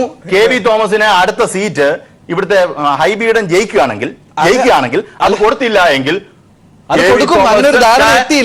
തോമസ് BJP-യിലാണ്. എഴുതി വെച്ചു. അല്ല, അങ്ങനെ ധാരണ ഇതിനോടൊക്കെ വന്നു കഴിഞ്ഞു. ഹൈബീഡൻ അവിടെ ജയിക്കുകയാണെങ്കിൽ അവിടെ നിയമസഭാ മണ്ഡലത്തിൽ മത്സരിക്കുമെന്നും. സലീം, ഇത് പറയൂ. ഞാൻ ഈ ചോദ്യം തന്നെ താങ്കൾക്ക് മുന്നിൽ വെക്കുകയാണ്. LDF ഒരു ഘട്ടം പിന്നിടുന്നു. ഇപ്പോൾ ഇങ്ങനൊരു ലാലൊക്കെ സൂചിപ്പിച്ച ഒരു പ്രശ്നം മുന്നിൽ നിൽക്കുന്നുമുണ്ട്. എങ്ങനെയാണ് ഇപ്പോൾ പ്രഖ്യാപിക്കപ്പെട്ട ഒരു 16 സീറ്റുകളുടെ ഒരു ജയസാധ്യതയെ കാണുന്നത്? വയനാട് എന്താണ് പ്രശ്നം? സലീം. അല്ല ആനന്ദ്, നമ്മൾ കഴിഞ്ഞ ചർച്ചയിലും പറഞ്ഞതാണ്, കേരളത്തിൽ ലോക്സഭ നടക്കുന്നത് 3rd ഫേസിലാണ്, 3ാം ഘട്ടത്തിലാണ്. ഇവിടെ CPM സ്ഥാനാർത്ഥിയെ പ്രഖ്യാപിച്ചു എന്ന് ഒഴിച്ചാൽ ഞങ്ങളുടെ ഞാനൊന്ന് ക്ലാരിഫൈ ചെയ്യട്ടെ. ഞാൻ ചോദിച്ചതല്ല, പ്രഖ്യാപിച്ചു എന്ന് ഒഴിച്ചാൽ അത് മാറ്റി നിർത്താം. അതല്ല, അവരൊരു പൂർത്തിയാക്കി രണ്ടാമതൊരു ഘട്ടത്തിൽ കടക്കുമ്പോഴും ഇവിടെ ഈ പ്രശ്നങ്ങൾ തുടർന്നുകൊണ്ടേയിരിക്കുകയാണ്. ഇതിങ്ങനെ മാധ്യമങ്ങൾ ചർച്ച ചെയ്യുന്നു. സാധാരണക്കാരും നമുക്കറിയാമല്ലോ, കേരളത്തിലൊക്കെ ചായക്കടകളിലും കവലകളിലും ഒക്കെ ഇത് വർത്തമാനമാണ്. എന്തുകൊണ്ട് പ്രമുഖരില്ല, അവർ മാറുന്നു, സ്വയം പിന്മാറുന്നു എന്ന വാർത്ത വരുന്നു. ഇതൊക്കെ പൂർണ്ണമായി തള്ളിക്കളയരുത്. അങ്ങനെ ഒരു ഘട്ടം കഴിഞ്ഞ കേരളത്തിൽ കോൺഗ്രസിന്റെ ഒരു സ്ഥാനാർത്ഥിത്തിന് പരിഗണിച്ച ഒരാളും പിന്മാറിയിട്ടില്ല. കൃത്യമായി ചുമതലയുള്ളവർ മാധ്യമങ്ങൾ പ്രതീക്ഷിച്ച അല്ലെങ്കിൽ മാധ്യമങ്ങൾ ഇന്നയാള് സ്ഥാനാർത്ഥിയാകും എന്ന് കൊടുത്തിട്ട് അവരാരും സ്ഥാനാർത്ഥിയാവുന്നില്ലെങ്കിൽ അത് കോൺഗ്രസിന്റെ പ്രശ്നമോ അല്ലെങ്കിൽ ആ നേതാക്കളുടെ പ്രശ്നമോ അല്ല. നിങ്ങൾ ഉദ്ദേശിക്കുന്നത് KC വേണുഗോപാലിനെ ആണെങ്കിൽ KC വേണുഗോപാലിന് ഇന്ത്യൻ നാഷണൽ കോൺഗ്രസിന്റെ സംഘടനാ ചുമതലയുള്ള ഒരു ജനറൽ സെക്രട്ടറിക്ക് മത്സരിക്കാൻ കഴിയില്ല എന്നുള്ളത് കോൺഗ്രസിനെ കുറിച്ച് അറിയാവുന്ന എല്ലാവർക്കും അറിയാം. ഉമ്മൻചാണ്ടി പ്രതീക്ഷിച്ച വേറൊരു നേതാവാണ്. ഇതാരും ഞങ്ങളാരും പറഞ്ഞതല്ല. ഉമ്മൻചാണ്ടി കേരള നിയമസഭയിൽ ഇപ്പോഴും പുതുപ്പള്ളി നിയോജകമണ്ഡലത്തിൽ പ്രതികരിക്കുന്ന MLA ആണ്. അദ്ദേഹത്തിന്റെ നിയമസഭാ ജീവിതത്തിന്റെ സുവർണ ജൂബിലിക്ക് മാസങ്ങൾ മാത്രം കാത്തു നിൽക്കുകയാണ്. ഒരു ജനത മുഴുവൻ ഒരു ഉത്സവ അന്തരീക്ഷത്തോടു കൂടി അത് ആഘോഷിക്കാൻ കാത്തു നിൽക്കുന്നു. ഉമ്മൻചാണ്ടി മത്സരിക്കുമെന്ന് പറഞ്ഞത് ഇതൊക്കെ ഒരു കേരളത്തിലെ ഉമ്മൻചാണ്ടിയെ പോലെ ഒരു നേതാവിന്റെ ഒരു ജനകീയതയുടെയൊക്കെ ഒരു പ്രതിഫലനമായിട്ടാണ് അത്തരം ആവശ്യങ്ങളും അത്തരം പ്രചരണങ്ങളും അത്തരം വാർത്തകളും വരുന്നത്. അതിന് പിന്മാറ്റം എന്ന് ആരെന്ന് പറഞ്ഞാൽ എനിക്കൊന്നും ചെയ്യാൻ പറ്റത്തില്ല. നിങ്ങൾ ആദ്യഘട്ടത്തിൽ തന്നെ ഈ തെരഞ്ഞെടുപ്പ് പ്രഖ്യാപിക്കുന്ന ഘട്ടത്തിൽ തന്നെ വളരെ വേഗം LDFന്റെ യോഗങ്ങൾ ചേർന്നുകൊണ്ട് ഒരു പെർഫെക്റ്റ് ആയ ഒരു സ്ഥാനാർത്ഥി പട്ടിക, എനിക്ക് തോന്നുന്നത് കേരളത്തിലെ മുഴുവൻ ആളുകൾക്കും ഒരു പക്ഷേ സുപരിചിതരാണ് ഈ 20 പേരും, അങ്ങനെ ഒരു സ്ഥാനാർത്ഥി പട്ടിക മുന്നോട്ട് വെച്ചു. ആ സ്ഥാനാർത്ഥി പട്ടിക ചർച്ച ചെയ്യപ്പെട്ടു, പരിശോധിക്കപ്പെട്ടു, സ്വീകാര്യത ഉണ്ടായി. ആ ഒരു പഞ്ചിൽ തളർന്നു പോയിട്ടാണോ ഈ പറയുന്ന, നമ്മൾ തെറ്റിദ്ധരിക്കുകയാണോ പ്രമുഖരൊക്കെ പിന്മാറിയെന്ന്? അത് വെറും വാർത്തകളും ഭാവനാ സൃഷ്ടിയും മാത്രമാണോ? ജയിക്ക് എങ്ങനെയാണ് ആ കാര്യങ്ങൾ ജയിക്ക് പറയട്ടെ, ജയിക്കിനോട് അതുകൊണ്ട് തന്നെയാണ് ജയിക്ക് പറയട്ടെ, ജയിക്കിന്റെ നിരീക്ഷണം എന്താണെന്ന് നോക്കാം. ഞാനതിന്റെ വിശദാംശങ്ങളിലേക്ക് വരാം. ആ ചോദ്യം ചോദിച്ചിട്ട് വിശദാംശങ്ങളിലേക്ക് വരാം. 2 കാര്യങ്ങൾ അദ്ദേഹം പറഞ്ഞു, അതിന് മറുപടി ഞാൻ മുഴുവൻ കാര്യങ്ങൾക്ക് സമയമെടുത്ത് മറുപടി പറയുന്നില്ല. 2 കാര്യങ്ങൾ അതിന് മറുപടി പറയാൻ പോകാതിരിക്കാൻ കഴിയുന്നതല്ല, അല്ലെങ്കിൽ പ്രേക്ഷകർ തെറ്റിദ്ധരിക്കാൻ സാധ്യതയുണ്ട്. ഇദ്ദേഹം മറുപടി പറയുക സൂചിപ്പിക്കപ്പെടുകയുണ്ടായി, RSSലേക്കുള്ള കോൺഗ്രസ് പ്രവർത്തകരുടെ വ്യാപകമായ കൂടുമാറ്റം എന്ന് പറയുന്നത് അതൊരു CPIM പ്രചരണമാണ് എന്ന് മറുപടി പറയുക സൂചിപ്പിക്കപ്പെടുകയുണ്ടായി. ഞാൻ ഇവിടുത്തെ കൂറുമാറിയ നേതാക്കന്മാരുടെ വിശാലമായ പട്ടിക സമയമെടുത്ത് അവതരിപ്പിക്കാൻ ഞാൻ ആഗ്രഹിക്കുന്നതേയില്ല.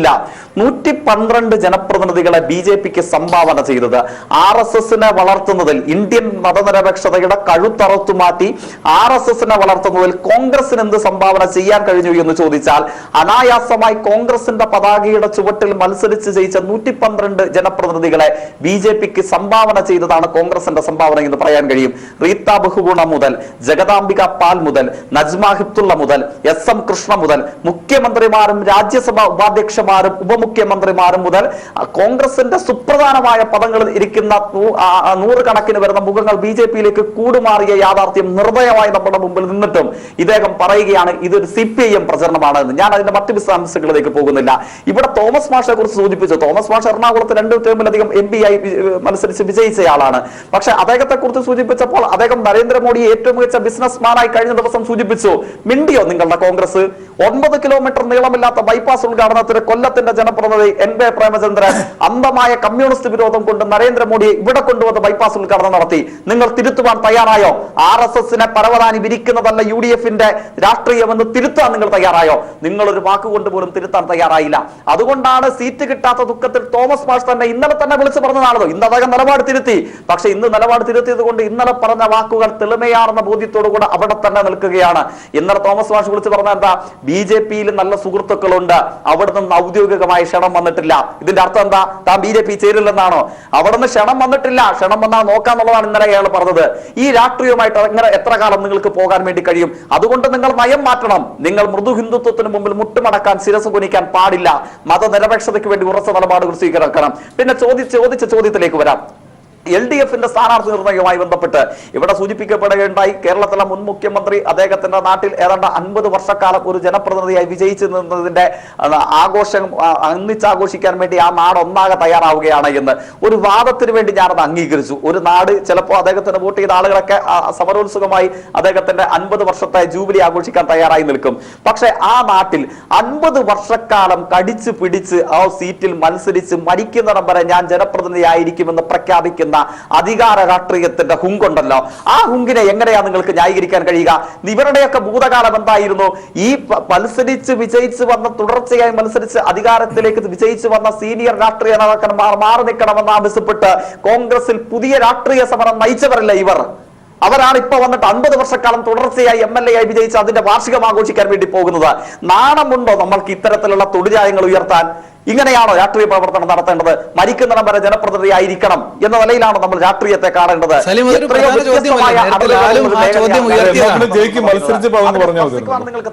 ജയിക്ക് പുതുപ്പള്ളി മത്സരിച്ചപ്പോ ഇപ്പൊ ഇവിടെ പറഞ്ഞ കാര്യങ്ങൾ അന്ന് പറഞ്ഞ ജനങ്ങളോട് പറഞ്ഞാൽ മതിയായിരുന്നു. ഇങ്ങനെ അധികാര കുത്തകയാണ് എന്ന് പറഞ്ഞാൽ മതിയായിരുന്നല്ലോ. ഇത് ആരും എനിക്ക് മനസ്സിലാവുന്നില്ല. ഇതുപോലെ ഒരു ജനകീയ ബന്ധത്തിന് ഇതുപോലെ വികലമായ ഒരു വ്യാഖ്യാനങ്ങൾ നൽകുന്നു എന്ന് പറയുന്നത് എനിക്ക് ഉൾക്കൊള്ളാൻ കഴിയും. ഞാൻ ചോദിക്കട്ടെ, ആരും നിങ്ങൾ കണ്ടതാണ്, ലാല് കണ്ടതാണ്, കേരളത്തിലെ എല്ലാ പാർലമെന്റ് മണ്ഡലത്തിലും ഉമ്മൻചാണ്ടി മത്സരിക്കണമെന്നുള്ള അതിശക്തമായ സമ്മർദ്ദം. അതാണല്ലോ ഇപ്പൊ ആനന്ദ് പറഞ്ഞത്, പിന്മാറുന്നു എന്ന് പറഞ്ഞത്. അവിടെ ജയിക്ക് പറയുന്നു അധികാര കുത്തകയാണെന്ന്. ഇതൊക്കെയുണ്ട്. ഇതൊക്കെ ഞാൻ പറഞ്ഞത് AICC യിൽ നിന്ന് കിട്ടിയ വളരെ വ്യക്തമായ വിവരങ്ങൾ ആണ്. AICC വളരെ നിർണായകമായ ഒരു തെരഞ്ഞെടുപ്പായതുകൊണ്ട് തന്നെ പ്രമുഖരായ ആളുകൾ ലീഡ് ചെയ്തുകൊണ്ട് ഈ തെരഞ്ഞെടുപ്പിനെ അഭിമുഖീകരിക്കാൻ തയ്യാറാകണമെന്ന് AICC ആവർത്തിച്ചു പറഞ്ഞിട്ടുണ്ടായിരുന്നു. ഉമ്മൻചാണ്ടി, KC വേണുഗോപാൽ, സുധീരൻ അടക്കമുള്ള ആളുകൾ മത്സരിക്കണമെന്ന താല്പര്യം, ഇവരൊക്കെയും അതിൽ നിന്ന് പിന്മാറുകയായിരുന്നു. അക്കാര്യത്തിൽ തർക്കിക്കരുത് സലീം, അങ്ങനെ ഒരു വസ്തുതയുണ്ട്, അത് യാഥാർത്ഥ്യമാണ്. കേരളത്തിലെ എല്ലാ മാധ്യമങ്ങളും അത് റിപ്പോർട്ട് ചെയ്തതുമാണ്. അല്ല ആനന്ദ്, ഒരു വശത്ത് പിന്മാറ്റം പറയുന്നു, മറുവശത്ത് അധികാര കുത്തക പറയുന്നു. ഇത് കോൺട്രഡിക്ടറി അല്ലേ? അതിപ്പോൾ ജയിക്ക് സൂചിപ്പിച്ച വിഷയമാണ്. പക്ഷേ താങ്കൾ ഇത് മിക്സ് ചെയ്ത് ഞാൻ പറഞ്ഞത് അങ്ങനെ ഒരു സംഭവം ഉണ്ടായിരുന്നു, ഇവരൊക്കെ പിന്മാറി. അതിന്റെ കാരണം നമ്മൾ നേരത്തെ ജയിക്കിന് മറുപടി ചോദ്യം വെച്ചതാണ്. അവിടുത്തെ നേതാവ് MA ബേബി പറയുന്നു നീതികേട് കാണിക്കുന്നു എന്ന് പറയുന്നു. ഒരു നേതാവ് ഒന്നിലധികം തവണ മത്സരിച്ചാൽ അത് മൊണോപ്പൊളിയായിട്ട് വ്യാഖ്യാനിക്കപ്പെടുന്നു. ഇത് ഞാൻ പറയും, നിങ്ങൾ ഇങ്ങനെയൊക്കെ ഉള്ള ഒരു ഇത്തരം ജനാധിപത്യത്തിന്റെ ഇത്തരം സവിശേഷതകളെ ഇതുപോലെ വികലമായ വ്യാഖ്യാനങ്ങൾ നൽകി അതിന് മറ്റൊരു ദിശയിലേക്ക് വഴിമാറ്റി വിട്ടാൽ ഞങ്ങൾക്കൊന്നും ചെയ്യാൻ പറ്റില്ല.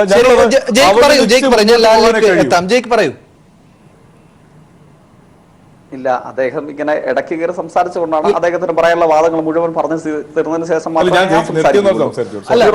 മനസ്സിലാക്കുന്നത്. പിന്നെ ഇവിടെ സൂചിപ്പിച്ച ഒരേ ഒരു കാര്യം, ഞാൻ അതിന്റെ ചോദ്യത്തിന്റെ മറുപടിയിലേക്ക് തന്നെ വരാം, മറ്റു വിശദാംശങ്ങളിലേക്ക് കടന്നു പോകാൻ ആഗ്രഹിക്കുന്നില്ല. ഇത് അദ്ദേഹത്തിന്റെ മണ്ഡലത്തിൽ ഇദ്ദേഹം മത്സരിച്ച് ജയിച്ചു 50 വർഷം പൂർത്തിയാക്കി എന്ന് അവകാശപ്പെടുന്ന മണ്ഡലത്തിലെ കോൺഗ്രസ്സുകാരുടെ തന്നെ അഭിപ്രായമാണ് ഞാൻ പറഞ്ഞത്, അല്ലാതെ എന്റെ അഭിപ്രായമല്ല. എത്രയായാലും അത് അവിടെ നിന്നുകൊള്ളട്ടെ. നമ്മുടെ ചോദ്യത്തിന്റെ മർമ്മത്തിലേക്ക് ഞാൻ വരാം. സൂചിപ്പിക്കുന്നുണ്ട് LDFന്റെ സ്ഥാനാർത്ഥി നിർണയം എങ്ങനെയാണ് ഇപ്പോൾ UDF പുതിയ അസ്വസ്ഥത ഉണ്ടാക്കിയത് എന്നതിലേക്ക് വരാം.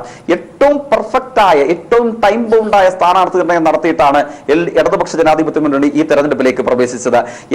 മധ്യ കേരളത്തിൽ ഇതാ ഇടതുപക്ഷ വസന്തം പൂത്തുലയാൻ വേണ്ടി പോകുന്നു എന്ന് 24 മണിക്കൂർ മുമ്പ് വാർത്ത എഴുതിയത് മലയാള മനോരമയുടെ ഓൺലൈൻ പോർട്ടലാണ്. പക്ഷെ ആ വാർത്ത 24 മണിക്കൂർ പിന്നിട്ടപ്പോൾ അത് മധ്യ കേരളത്തിൽ UDFന് ഏറ്റവും കൂടുതൽ സ്വാധീനമുണ്ട് എന്നവർ പ്രചരിപ്പിക്കുന്ന പത്തനംതിട്ടയിലും ആലപ്പുഴയിലും കോട്ടയത്തും അതേപോലെ എറണാകുളത്തും ഇടതുപക്ഷ പ്രസ്ഥാനത്തിന്റെ ചെങ്കൊടി വിജയിക്കാൻ പോകുന്നു എന്ന് മനസ്സിലാക്കി വാർത്ത എഴുതിയ ആ വാർത്ത തന്നെ കോൺഗ്രസ് നേതാക്കന്മാരുടെ സമ്മർദ്ദത്തെ തുടർന്ന് ഇന്നലെ മലയാള മനോരമ ന്യൂസ് നീക്കം ചെയ്തു. ഇവിടെ എറണാകുളത്ത് P രാജീവ് മത്സരിക്കുന്നു എന്ന് സ്ഥിതി വന്നപ്പോൾ തന്നെ അവിടുത്തെ കോൺഗ്രസ് ക്യാമ്പ് അങ്കലാപ്പിലായി. വടകരയിൽ സഖാവ് P ജയരാജൻ മത്സരിക്കുന്നു എന്ന് മനസ്സിലാക്കിയപ്പോൾ ആദ്യം ഓടി വിളിച്ചത് KPCCയുടെ പ്രസിഡന്റായ ആദരണീയനായ മുല്ലപ്പള്ളി തന്നെയാണ്. ആലപ്പുഴയിൽ സഖാവ് AM ആരിഫ് മത്സരിക്കുന്നു എന്ന് മനസ്സിലാക്കിയപ്പോൾ ആദ്യം അവിടുന്ന് ഓടി വിളിച്ചത് ഇവർ ഈ പ്രഖ്യാപിക്കുന്ന സിംഹമായി കൊണ്ടു നടക്കുന്ന KC വേണുഗോപാലാണ്. അതേ KC വേണുഗോപാൽ തന്നെ, ഇദ്ദേഹം പകുതി സത്യം മാത്രമേ ഇദ്ദേഹം പറയുന്നുള്ളൂ, അതേ KC വേണുഗോപാലോട് ചോദിച്ചപ്പോൾ തന്നെ മത്സരിക്കുന്നുണ്ടോ എന്ന് ചോദിച്ചപ്പോൾ ഇനി എന്തായാലും ആലപ്പുഴയിലില്ല എന്ന് വെച്ചാൽ എന്താ, ആലപ്പുഴ ഒഴികെയുള്ള മണ്ഡലങ്ങൾ വേണമെങ്കിൽ ആലോചിക്കാം എന്നാ പറഞ്ഞത്. 2 ദിവസക്കാലം മുമ്പ് കോൺഗ്രസിന്റെ സ്പോക്സ് പേഴ്സണായി ചാനലുകൾ പ്രത്യക്ഷപ്പെടാറുള്ള രാജ്മോഹൻ ഉണ്ണിത്താൻ പറഞ്ഞു, ആലപ്പുഴ വേണ്ട, ഞങ്ങൾ വയനാട് ആലോചിക്കുന്നുണ്ട്. വയനാടാകുമ്പോ ജയിച്ചു കഴിഞ്ഞാൽ പിന്നെ വർഷത്തിലൊന്നോ അല്ലെങ്കിൽ 5 വർഷം കൂടുമ്പോൾ ഒന്ന് വന്നു പോയാൽ മതി എന്ന് വെച്ചാൽ വയനാടിനെ കാണുന്നത് ഏതോ ഒരു 3ാം കട ജില്ലയായിട്ട് കോൺഗ്രസ് വയനാടിനെ കാണുകയാണ്. അതിനുള്ള രാഷ്ട്രീയ മറുപടി ആ ജില്ലയിലെ ജനങ്ങൾ നൽകിക്കൊള്ളും. അപ്പൊ KC വേണുഗോപാൽ തന്നെ പറയുന്നുണ്ട് ഇത് ഇനി ആലപ്പുഴയിലേക്കില്ല, മറ്റു മണ്ഡലങ്ങളാണ് പരിശോധിക്കാം. ആർക്കാണ് അങ്കലാപ്പ് എന്ന് ആ വിജയിച്ചു പോയ AICCയുടെ ഏതാണ്ട് ഏറ്റവും വലിയ ദേശീയ നേതാവായി ഇദ്ദേഹം ഇപ്പോൾ അവരോധിച്ച് കാട്ടിയ KC വേണുഗോപാൽ തന്നെ പറഞ്ഞു ഇനി ആലപ്പുഴയിലേക്ക് ഇല്ല എന്നുള്ളത്. എത്ര ഉദാഹരണങ്ങൾ ഇത്തരത്തിൽ ഓരോ മണ്ഡലത്തിലും ചൂണ്ടിക്കാണിക്കണം. എങ്ങനെ കാണുന്നു ഈ ഘട്ടത്തിൽ? തീർച്ചയായും ചൂണ്ടിക്കാണിച്ച ചില കാര്യങ്ങളുണ്ട്. ഞാൻ അതിനെ ഒന്ന് സ്വതന്ത്രമായി എടുക്കുകയാണ് ആ നിരീക്ഷണത്തിന്. കാരണം ജയ്ക്ക് ഒരു രാഷ്ട്രീയ പ്രസ്ഥാനത്തിനെ പ്രതിനിധീകരിച്ചുകൊണ്ടാണ് ഈ കാര്യങ്ങൾ മുന്നോട്ട് വയ്ക്കുന്നത്. ഞാനതിനെ സ്വതന്ത്രമായി എടുത്ത് താങ്കളുടെ മുന്നിൽ വയ്ക്കുകയാണ്. താങ്കൾ ഒരു രാഷ്ട്രീയ നിരീക്ഷകനാണ്, സ്വതന്ത്രമായി താങ്കൾക്ക് നിരീക്ഷിക്കാൻ കഴിയും. ഇപ്പോൾ പ്രഖ്യാപിക്കപ്പെട്ട ഈ UDF സ്ഥാനാർത്ഥികൾ അല്ലെങ്കിൽ കോൺഗ്രസ് സ്ഥാനാർത്ഥികൾ അവരുടെ ഒരു ഏറ്റുമുട്ടൽ LDFുമായി എങ്ങനെ ആയിരിക്കും എന്ന് വിലയിരുത്തുന്നുണ്ട്. പിന്നെ ഈ വസ്തുത, ഈ പ്രമുഖരോട് ഈ മത്സരം, ഈ തെരഞ്ഞെടുപ്പ് ലീഡ് ചെയ്യാൻ കോൺഗ്രസിന്റെ ദേശീയ കമ്മിറ്റികൾ ആവശ്യപ്പെടുന്നു, ഇവർ പിന്മാറുന്നു എന്ന വസ്തുത എന്തിനാണ് ഇനിയും PS സലീമിനെ പോലെയുള്ള ആളുകൾ, അത് അവരുടെ പരിമിതി ആയതുകൊണ്ടാണോ അതിനെ തള്ളി പറയുന്നത്? ലാൽ, അല്ല, സലീം സാറിന് അത് പറഞ്ഞേ പറ്റൂ. കാര്യം അദ്ദേഹം ആ രാഷ്ട്രീയ പാർട്ടിയോട് നിൽക്കുന്നതാണ്. ഞങ്ങൾക്കൊരു ന്യൂനത ഉണ്ടായി എന്ന് വിളിച്ചു പറയുമോ? ഇല്ല, ഇറ്റ്സ് എ ബാറ്റിൽ. ആ ബാറ്റിലിനകത്ത് കൂട്ടത്തിൽ നിൽക്കുന്ന ഒരാൾ ചതിക്കുന്നതിന് തുല്യമായിരിക്കും തിരിച്ചു പറയാന്നുള്ളത്. അപ്പോൾ അദ്ദേഹം ഇപ്പോൾ എടുക്കുന്ന പൊസിഷൻ തന്നെ ശരി എന്ന് ഞാൻ അടിയുറച്ച് വിശ്വസിക്കുന്നത്. അതിന് ഞാൻ അദ്ദേഹത്തെ അഭിനന്ദിക്കുകയും ചെയ്യുകയാണ്. കാര്യം ഏതൊരു ബുദ്ധിമുട്ടുണ്ടായാലും അദ്ദേഹം ആ പാർട്ടിയുടെ കൂടെ നിൽക്കുന്നു എന്ന് പറയുന്നത് അഭിമാനമായി തന്നെ കാണണം എന്ന് ഞാൻ കരുതുന്നു. പക്ഷേ കോൺഗ്രസ് ഇപ്പോൾ ഫീൽഡ് ചെയ്തിരിക്കുന്ന കാൻഡിഡേറ്റ്സ്, ഇപ്പം തരൂർ നല്ല കാൻഡിഡേറ്റ് ആണ്, അപ്പം അല്ലെങ്കിൽ അടൂർ പ്രകാശ് നല്ല കാൻഡിഡേറ്റ് ആണ്. അങ്ങനെയുള്ള ആൾക്കാർ ഇവർ മോശക്കാരാണെന്ന് നമ്മൾ ആരും പറയുന്നില്ലല്ലോ. ഇവര് കോൺഗ്രസ് പാർട്ടി ഫീൽഡ് ചെയ്യുന്ന കാൻഡിഡേറ്റ്സ് മോശമാണെന്നോ അവർ ജയിക്കത്തില്ലെന്നോ ഉമ്മൻചാണ്ടി സാർ മോശമാണെന്നോ ഒന്നും അല്ല പറഞ്ഞത്. ഈവൻ ഈ KV തോമസ് പോലും മോശമാണെന്നല്ല ഞാൻ പറഞ്ഞത്. പക്ഷെ കണ്ടിന്യൂസ് ആയിട്ടിരിക്കുന്നു. ഇപ്പൊ ഉമ്മൻചാണ്ടി സാർ ഒരിടത്ത് തന്നെ മത്സരിക്കുന്നു, 50 വർഷം ഒരിടത്ത് മത്സരിക്കുന്നു. ഒരിടത്ത് ഒരു ഇച്ചിരി കൂടെങ്കിലും ജനാധിപത്യ മര്യാദ ഉണ്ടായിരുന്നെങ്കിൽ എവിടുന്നേലും ഒന്ന് മാറി നിന്നേനെ. ഏതാ ഇപ്പം ജയിക്ക് അവിടെ പോയി നിന്ന് ജയിച്ചില്ല എന്ന് പറഞ്ഞു. കാര്യം അദ്ദേഹം വളരെ ചെറുപ്പത്തിൽ SFI നിന്ന കാലത്താണ്. അല്ല ഞാൻ പറഞ്ഞു അദ്ദേഹം അവിടെ പോയി നിന്നു, ജയിച്ചില്ല. അദ്ദേഹം ഞാൻ പറഞ്ഞില്ല. അല്ല ഞാനാ പറയുന്നത്, ഞാൻ താങ്കളിലേക്ക് അട്രിബ്യൂട്ട് ചെയ്തല്ല. അദ്ദേഹം അവിടെ പോയി ജയിച്ചില്ല. ആ ജയിക്കാതിരുന്നു കഴിഞ്ഞാൽ അദ്ദേഹം അവിടെ നിന്നങ്ങ് ജയിക്കുന്നു. അതുകൊണ്ട് ജനങ്ങളുടെ എല്ലാ അനുഗ്രഹവും എല്ലാം ഉണ്ടെന്നുള്ള കരുതലൊന്നും എനിക്കില്ല. കാര്യം അത് ജയിക്കിന്റെ കുറവല്ല, ഉമ്മൻചാണ്ടിയുടെ ജനകീയതയുടെ ഒരു ആഴം കൊണ്ടാണ്. അത് ജനകീയതയുടെ ഒരു ആഴം പ്രൂവ് ചെയ്യുന്ന ഒരാൾ പുതുപ്പള്ളിയിൽ നിന്ന് ഒരു പ്രാവശ്യമെങ്കിലും ഒന്ന് മാറി നിൽക്കണമായിരുന്നു ഞാൻ പറഞ്ഞുള്ളൂ. പക്ഷെ പുതുപ്പള്ളി മാത്രം 50 വർഷം നിൽക്കുമ്പോൾ അപ്പുറത്ത് കോട്ടയമുണ്ട്, അതിനിപ്പുറത്ത് ഇവിടെ തിരുവനന്തപുരം ചലഞ്ച് ഏറ്റെടുത്തു മാത്രം. അതെ, ജയിക്കാ ചലഞ്ച് അത് വിടുക, ജയിക്കിന്റെ ചലഞ്ച് വിട്ടേക്കുക. ഞാൻ പറഞ്ഞു ഉമ്മൻചാണ്ടി സാറിന് വേറെ അപ്പുറത്തോട്ട് ഒന്ന് മാറി നിൽക്കാമായിരുന്നു. അതിനുള്ള ഇല്ല. കാര്യം ചിലപ്പോൾ തോറ്റു പോകുന്നുള്ള പേടിയുണ്ട്. മനസ്സിലായി? ആ പേടി ഉണ്ട് എന്ന് ഞാൻ അടിയുറച്ച് വിശ്വസിക്കുന്നത്. എനിക്ക് കാര്യം നിൽക്കാത്തിടത്തോളം കാലം എനിക്കത് പറയാം. കാര്യം കേരളത്തിൽ ഏറ്റവും കൂടുതൽ മണ്ഡലങ്ങൾ മാറി നിന്നിരിക്കുന്നത് നിങ്ങളുടെ കൂട്ടത്തിലുള്ള ആന്റണിയാണ്, എന്റെ ഓർമ്മ ശരിയാണെങ്കിൽ. അല്ലെങ്കിൽ പിന്നെ കരുണാകരനായിരിക്കാം. അപ്പൊ അങ്ങനെയുള്ള നിങ്ങളുടെ കൂട്ടത്തിലുള്ളവർ തന്നെ നിന്നിട്ടുണ്ട്. അപ്പം ഉമ്മൻചാണ്ടിക്ക് ധൈര്യം ഇല്ല. കാര്യം ഉമ്മൻചാണ്ടിയെ തോപ്പിക്കാൻ സാധ്യത വളരെ കൂടുതലാണ്. ഉമ്മൻചാണ്ടി ഇവരുടെ കൂട്ടത്തിലുള്ള ഈ ഐയും ഗേയും ബിയും എല്ലാം കൂടെ ചേർന്ന് അങ്ങോട്ടും ഇങ്ങോട്ടും കാല് വരും. അത് ഉമ്മൻചാണ്ടി സാറിന് കൃത്യമായിട്ട് അറിയാം. മനസ്സിലല്ലേ? ഐയും ഗേയും ജെയും എല്ലാം കൂടെ ചേർന്ന് കാല് വരുന്നത് കൃത്യമായിട്ടുള്ളതുകൊണ്ടാണ് അവിടെ നടക്കുന്നത്. അപ്പം ഒരാൾ അവിടെ പോകുന്നു, അവിടെ ആ മണ്ഡലത്തിൽ അവിടെ ഇപ്പം ധർമ്മടം മണ്ഡലം എടുക്കുക. ധർമ്മടം മണ്ഡലം എടുത്തിട്ട് 1960 തൊട്ട് പിണറായി വിജയൻ മാത്രം അവിടെ മത്സരിക്കാൻ ശ്രമിക്കുക. അദ്ദേഹത്തിന്റെ ജനപിന്തുണയാണെന്ന് പറഞ്ഞു പോകാൻ പറ്റും. പക്ഷെ അത് ചെയ്തിട്ടില്ല. അല്ലെങ്കിൽ അവർ അങ്ങോട്ടും ഇങ്ങോട്ടൊക്കെ മണ്ഡലങ്ങൾ മാറി. എനിക്ക് തോന്നുന്നു MBR ആണെന്ന് തോന്നുന്നു ഏറ്റവും കൂടുതൽ മണ്ഡലങ്ങളാ പിന്നെ മാറി നിന്നത്. അല്ല എന്നാ പറ്റാത്തത്? ഞാനും ആ പ്ലെയിനിൽ നിന്നൊക്കെ വരുന്നതാണ്. അതൊക്കെ വിട്, അത് നമുക്ക് വേറെ വലിയൊരു ചർച്ചയാവും.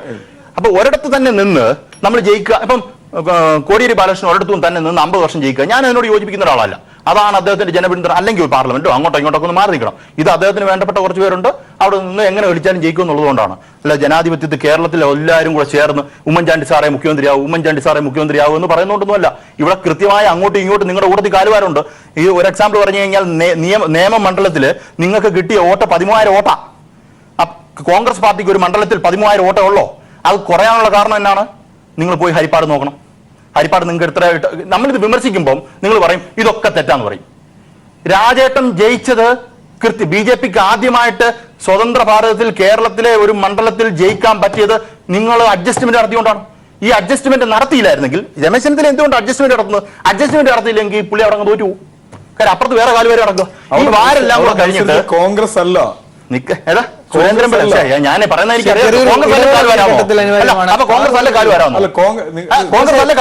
തീർച്ചയായും നമുക്ക് ആ വിഷയത്തിലേക്ക് കൂടി ന്യൂസ് ആൻഡ് വ്യൂസിന്റെ അവസാന ഘട്ടം പരിശോധിക്കേണ്ടതുണ്ട്. ഈ അധികാരത്തിൽ ഇങ്ങനെ ഒരു മണ്ഡലമോ ഒരു സ്ഥലമോ തെരഞ്ഞെടുത്ത് കടിച്ചു തൂങ്ങി നിൽക്കുക, ആ പാർട്ടിക്കുള്ളിൽ തന്നെ അസ്വാരസ്യങ്ങൾ ഉണ്ടാകുന്നു, യുവതലമുറയ്ക്ക് വളർന്നു വരാൻ ഇടം കിട്ടുന്നില്ല എന്ന പരാതികൾ ഉണ്ടാകുന്നു, അത് വലിയ മാനസിക സംഘർഷങ്ങളായി നിൽക്കുന്നു. ഇതിങ്ങനെ അചഞ്ചലമായി ഈ പ്രശ്നം നിൽക്കുമ്പോഴാണ് ഇങ്ങനെ ഒരു തെരഞ്ഞെടുപ്പിലേക്ക് ഈ പ്രശ്നങ്ങളെല്ലാം സങ്കീർണമാക്കുന്നത്. ഈ മാനസികാവസ്ഥയല്ലേ പാർട്ടിയുടെ ഒരു പുതിയ തലമുറയിലെ മാനസികാവസ്ഥയല്ലേ എന്ന സംശയമാണ് ന്യൂസ് ആൻഡ് വ്യൂസും ഉയർത്തുന്നത്. PS സലീം, നമ്മൾ ഇടവേളയിലേക്ക് പോകുമ്പോൾ നിർത്തിയ അവിടെ തന്നെയാണ്. ആ വിഷയത്തിലേക്ക് വരൂ.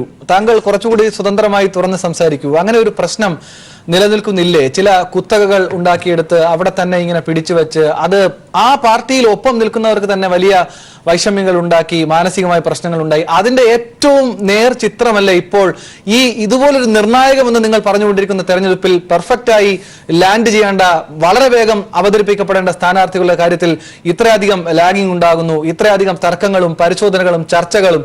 നിങ്ങൾ ജനാധിപത്യ ചർച്ച എന്നൊക്കെ പറയുന്നത് തീർച്ചയായും സ്വാഗതം ചെയ്യുന്നു, അത് നടക്കട്ടെ. പക്ഷേ ട്രബിളിലാണ് സലീം. ആ പ്രശ്നം വളരെ ഗൗരവമായി കോൺഗ്രസ് പരിശോധിക്കേണ്ടതല്ലേ? ചെറിയ പരിശോധനയല്ല, വലിയ പരിശോധന നടത്തേണ്ട സമയം ആയില്ലേ സലീം? അല്ല ആനന്ദ്, ഇവിടുത്തെ ഒരു പ്രശ്നം എന്താ അറിയോ? നിങ്ങളിപ്പോൾ ഡിസ്പ്യൂട്ട് ചെയ്യുന്ന പ്രോസസ്സിലാണ്. നമ്മൾ നോക്കേണ്ടത് ഇന്ത്യ രാജ്യത്ത് നിർണായകമായ തെരഞ്ഞെടുപ്പ് എന്ന് നമ്മളെല്ലാവരും എഗ്രി ചെയ്യുന്ന ഈ കോണ്ടെക്സ്റ്റിൽ നമ്മൾ നോക്കേണ്ടത് ഔട്ട്കമാണ്. ഇപ്പൊ കോൺഗ്രസിന്റെ പ്രഖ്യാപിച്ച ഈ 12 സ്ഥാനാർത്ഥികളിൽ ഡീൻ കുര്യാക്കോസിനെ പോലെ ഹൈബീഡിനെ പോലുള്ള യുവാക്കളുണ്ട്. ഇനി വരാനിരിക്കുന്ന സീറ്റുകളിലും അതുപോലെ ഇന്നലെ രമേശ് ചെന്നിത്തല പറഞ്ഞതുപോലെ ചുണക്കുട്ടികളെയാണ് കോൺഗ്രസ് സ്ഥാനാർത്ഥികളാക്കുന്നത്. ഞാനൊരു ആ വാക്കൊന്ന് അടർത്തിയെടുത്തത് മാത്രമേ ഉള്ളൂ. ഞങ്ങളുടെ പ്രശ്നം ഈ ഒരു പ്രോസസ്സിന്റെ റിസൾട്ടാണ് ഞാൻ ഉദ്ദേശിക്കുന്നത്. അല്ലാതെ ഇപ്പൊ CPM സ്ഥാനാർത്ഥിയെ പ്രഖ്യാപിച്ചുകൊണ്ട് അതിന്റെ 1 മണിക്കൂർ മുമ്പ് പ്രഖ്യാപിക്കണം, ഇങ്ങനെയുള്ള ഞങ്ങൾ ഇതൊന്നും കൺസേൺഡ് അല്ല.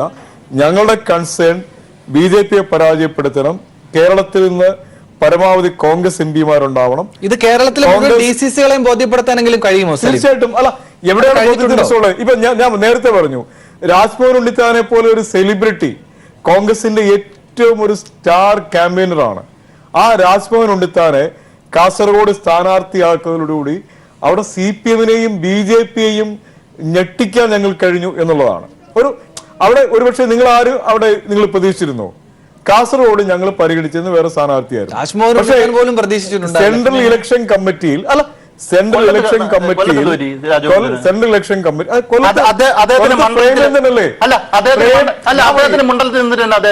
പ്രേമചന്ദ്രനെ പോലെ പ്രേമചന്ദ്രനല്ല ഞാൻ പറഞ്ഞത്. കഴിഞ്ഞ നിയമസഭാ തെരഞ്ഞെടുപ്പിനകത്ത് രാജ്മോഹൻ ഉണ്ണിത്താൻ പ്ലീസ് ഇങ്ങനെ ആവരുത്.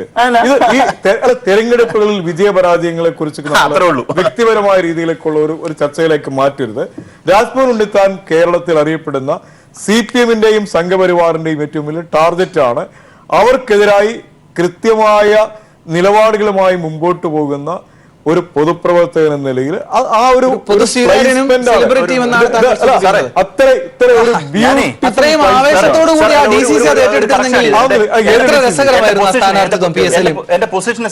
കാസർഗോഡ് DCC പ്രസിഡന്റാണ് രാജ്മോഹൻ ഉണ്ണിത്താനെ വെൽക്കം ചെയ്ത് ആ പേര് സജസ്റ്റ് ചെയ്തത്. സാറേ, ഇന്നലത്തെ പ്രതികരണങ്ങളൊന്നും താങ്കൾ മറച്ചു വെക്കരുത്. കോൺഗ്രസ് വരേണ്ടതില്ല എന്നൊക്കെ പച്ചയ്ക്ക് പറയണം. മാധ്യമങ്ങളെ വിളിച്ചാണ് പറയുന്നത്. കേരളം മൊത്തം അറിയട്ടെ എന്ന് വിചാരിച്ചിട്ട് എല്ലാ മാധ്യമങ്ങളെ വിളിക്കുന്നത്. ആനന്ദ് ഒരു പേര് പറയുമോ? കാസർഗോഡ് രാജ്മോഹൻ ഉണ്ണിത്താന്റെ സ്ഥാനത്തെ ഡിസ്പ്യൂട്ട് ചെയ്ത നിങ്ങൾക്കറിയാവുന്ന ഒരു നേതാവിന്റെ പേര് പറയാമോ? ഇത് എവിടെയെങ്കിലും ഒരു ബൈറ്റ് എടുത്തിട്ട് ആരെങ്കിലും പറഞ്ഞിട്ട് അത് സ്ഥാനാർത്ഥിത്വമാണ്, അതാണ് തെറ്റ്. അങ്ങനെയല്ല വസ്തുത. അവിടുത്തെ DCC ഭാരവാഹികൾ മാധ്യമങ്ങളെ വിളിച്ചിട്ടുണ്ട്, എല്ലാ മാധ്യമങ്ങളോട് ഇത് പറഞ്ഞിട്ടുണ്ട്, എല്ലാ മാധ്യമങ്ങളും അത് റിപ്പോർട്ട്. ഇത് എല്ലാ മാധ്യമങ്ങളും കൂടെ ഒരുമിച്ചിരുന്ന് തീരുമാനിച്ച് അവിടുത്തെ DCCയുടെ അഭിപ്രായം ഒക്കെ കൊടുക്കാൻ കഴിയുമോ സലീം? നിങ്ങൾ ചോദിക്കുന്ന പറഞ്ഞ ആളുകളാണ് KV തോമസിന്റെ പേര് പറയാമല്ലോ. KV തോമസ് പച്ചയ്ക്ക് പറഞ്ഞില്ലേ അദ്ദേഹത്തിന് ജനാധിപത്യപരമായ മര്യാദ കിട്ടിയില്ലെന്ന് മാത്രമല്ല, തനിക്ക് പകരം കോൺഗ്രസ് സ്ഥാനാർത്ഥിയായി നിൽക്കുന്ന ആളിനെ പിന്തുണയ്ക്കുന്ന കാര്യം പിന്നീട് പറയാമെന്ന് കൂടി അദ്ദേഹം പറഞ്ഞു. അതിനെ KV തോമസ് പറഞ്ഞില്ലേ? ഇന്ന് ക്ലിയർ ആയല്ലോ. ഇനി എന്തിനാണ് ഇതെന്ന് വെച്ചാൽ ഇന്നലെ ഒരു രാത്രി വ്യത്യാസമാണ് താങ്കൾ പറയുന്നത്. It is well clear. KV Thomas is very much with Haibi Eden. ഒരു സംശയമില്ല. രാജീവിന് കാര്യങ്ങൾ കുറച്ചുകൂടി എളുപ്പമായെന്ന നിരീക്ഷണം കൂടി വരുന്നുണ്ട് ഇപ്പോൾ. എന്താണ് അവിടുത്തെ സ്ഥാനാർത്ഥിത്വത്തിനെ സംബന്ധിച്ച്? ഒരു മിനിറ്റ്, ഇവിടെ BJP-യിലേക്കുള്ള ഒരു പ്രഭാവം ജയിക്ക് പറഞ്ഞപ്പോഴേ ബംഗാളിൽ CPM MLA BJP-യിലേക്ക് പോയി എന്നുള്ളത് ഞാൻ തർക്കിക്കുന്നില്ല. അതൊക്കെ ഒറ്റപ്പെട്ട ഇൻസിഡൻസ് ആയിട്ട് ഞാൻ കാണുന്നുള്ളൂ. കോൺഗ്രസ് പോലെയുള്ള 10,000-കണക്കിന് ജനപ്രതിനിധികൾ നിറഞ്ഞു നിൽക്കുന്ന ഒരു രാഷ്ട്രീയ പാർട്ടിയിൽ ഏതെങ്കിലും മോഹഭംഗം വന്ന ഫ്രസ്ട്രേറ്റഡ് ആയിട്ടുള്ള ആരെങ്കിലും ഏതെങ്കിലും പാർട്ടി ചേർന്നു എങ്കിൽ അതൊന്നും ഒരു സമയപരിമിതി കൂടിയുണ്ട്. ജയ്ക്ക് എങ്ങനെയാണ് കാണുന്നത് ഈ സ്ഥാനാർത്ഥി പട്ടികയെ? ഇതിനോടകം കോൺഗ്രസിന്റെ UDF-ന്റെ ഭാഗമായി പ്രഖ്യാപിക്കപ്പെട്ട സ്ഥാനാർത്ഥി പട്ടികയെ എങ്ങനെ വിലയിരുത്തുന്നു? PS സലീമൊക്കെ സൂചിപ്പിച്ചതുപോലെ കോൺഗ്രസ് പ്രവർത്തകർ തന്നെ എല്ലാ ആവേശത്തോടു കൂടിയും ഈ സ്ഥാനാർത്ഥികളെ LDF ഏറ്റെടുത്തതുപോലെ ഏറ്റെടുത്തു എന്ന് തന്നെ വിലയിരുത്തുന്നുണ്ടോ ജയ്ക്ക്? രണ്ട് കാര്യത്തിന് മറുപടി പറയേണ്ടതുണ്ട്. ഞാൻ സമയപരിമിതി ഉണ്ടെന്ന് മനസ്സിലാക്കുന്നത് പെട്ടെന്ന് മറുപടി അവസാനിപ്പിക്കാം. ഇതിൽ അദ്ദേഹം ചൂണ്ടിക്കാണിക്കുന്നുണ്ട്, എക്സാമ്പിളായി അദ്ദേഹം ചൂണ്ടിക്കാണിക്കുന്നത് കോൺഗ്രസിന്റെ സ്ഥാനാർത്ഥി പട്ടികയുടെ പ്രൈം ഫേസ് ആയിട്ട് അദ്ദേഹം ചൂണ്ടിക്കാണിക്കുന്നുണ്ട് രാജ്മോഹൻ ഉണ്ണിത്താനെ പോലെ ഒരു ചാനൽ ചർച്ചകളിൽ നിരന്തരം സംസാരിക്കുന്ന ഒരാളെ സ്ഥാനാർത്ഥിയാക്കിയതിലൂടെ ഒരേപോലെ CPM-നെയും BJP-യെയും ഞെട്ടിച്ചിരിക്കുന്നു എന്ന് ഞാൻ ഉറപ്പിച്ച് മറുപടി പറയാൻ ആഗ്രഹിക്കുന്നത്, യഥാർത്ഥത്തിൽ ഞെട്ടിയത് അദ്ദേഹത്തിന് അറിയാവുന്നത് കൊണ്ട് ബോധപൂർവം മറച്ചുവെച്ച് സംസാരിക്കുന്നതാകും എന്ന് തന്നെയാണ് ഞാൻ കരുതുന്നത്. ഏറ്റവും കൂടുതൽ ഞെട്ടിയത് കാസർഗോഡുള്ള നിങ്ങളുടെ DCC-യിലെ അംഗങ്ങളാണ്. 14 പേരാണ് രാജിക്കൊഴുകിയത്. ഏറ്റവും കൂടുതൽ ഞെട്ടിയത് അവിടെ പകരം സ്ഥാനാർത്ഥിയായി കേട്ടിട്ടുള്ള കർണാടക പശ്ചാത്തലമുള്ള ഒരു സ്ഥാനാർത്ഥിയുടെ പേര് കേൾക്കുന്നുണ്ടായിരുന്നു.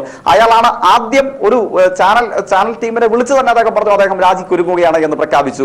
ഏറ്റവും കൂടുതൽ ഞെട്ടിയത് നിങ്ങളുടെ DCC-യാണ്. ഇനി ഒരു കാര്യം കൂടെ പറഞ്ഞ് ഞാൻ അതിന്റെ വിശദാംശങ്ങളിലേക്ക് പോകുന്നില്ല. ഒരു കാര്യം കൂടെ പറഞ്ഞ് അവസാനിപ്പിക്കാം. ഏപ്രിൽ 23-ന് കേരളം പോളിംഗ് ബൂത്തിലേക്ക് നീങ്ങി. മെയ് 23-ന് തെരഞ്ഞെടുപ്പിന്റെ റിസൾട്ട് വരുമ്പോൾ അന്ന് നമുക്ക് പീപ്പിളിൽ ചർച്ചയുണ്ടെങ്കിൽ വീണ്ടും കാണാമെന്ന് ഞാൻ ആത്മാർത്ഥമായി പ്രത്യാശിക്കുന്നുണ്ട്. വടകരയും കാസർഗോഡുമായിരിക്കും ഏറ്റവും കൂടുതൽ സ്റ്റണ്ണിംഗ് മെജോറിറ്റിയിൽ LDF-ന്റെ സ്ഥാനാർത്ഥികൾ ജയിക്കുവാൻ വേണ്ടി പോകുന്നത്.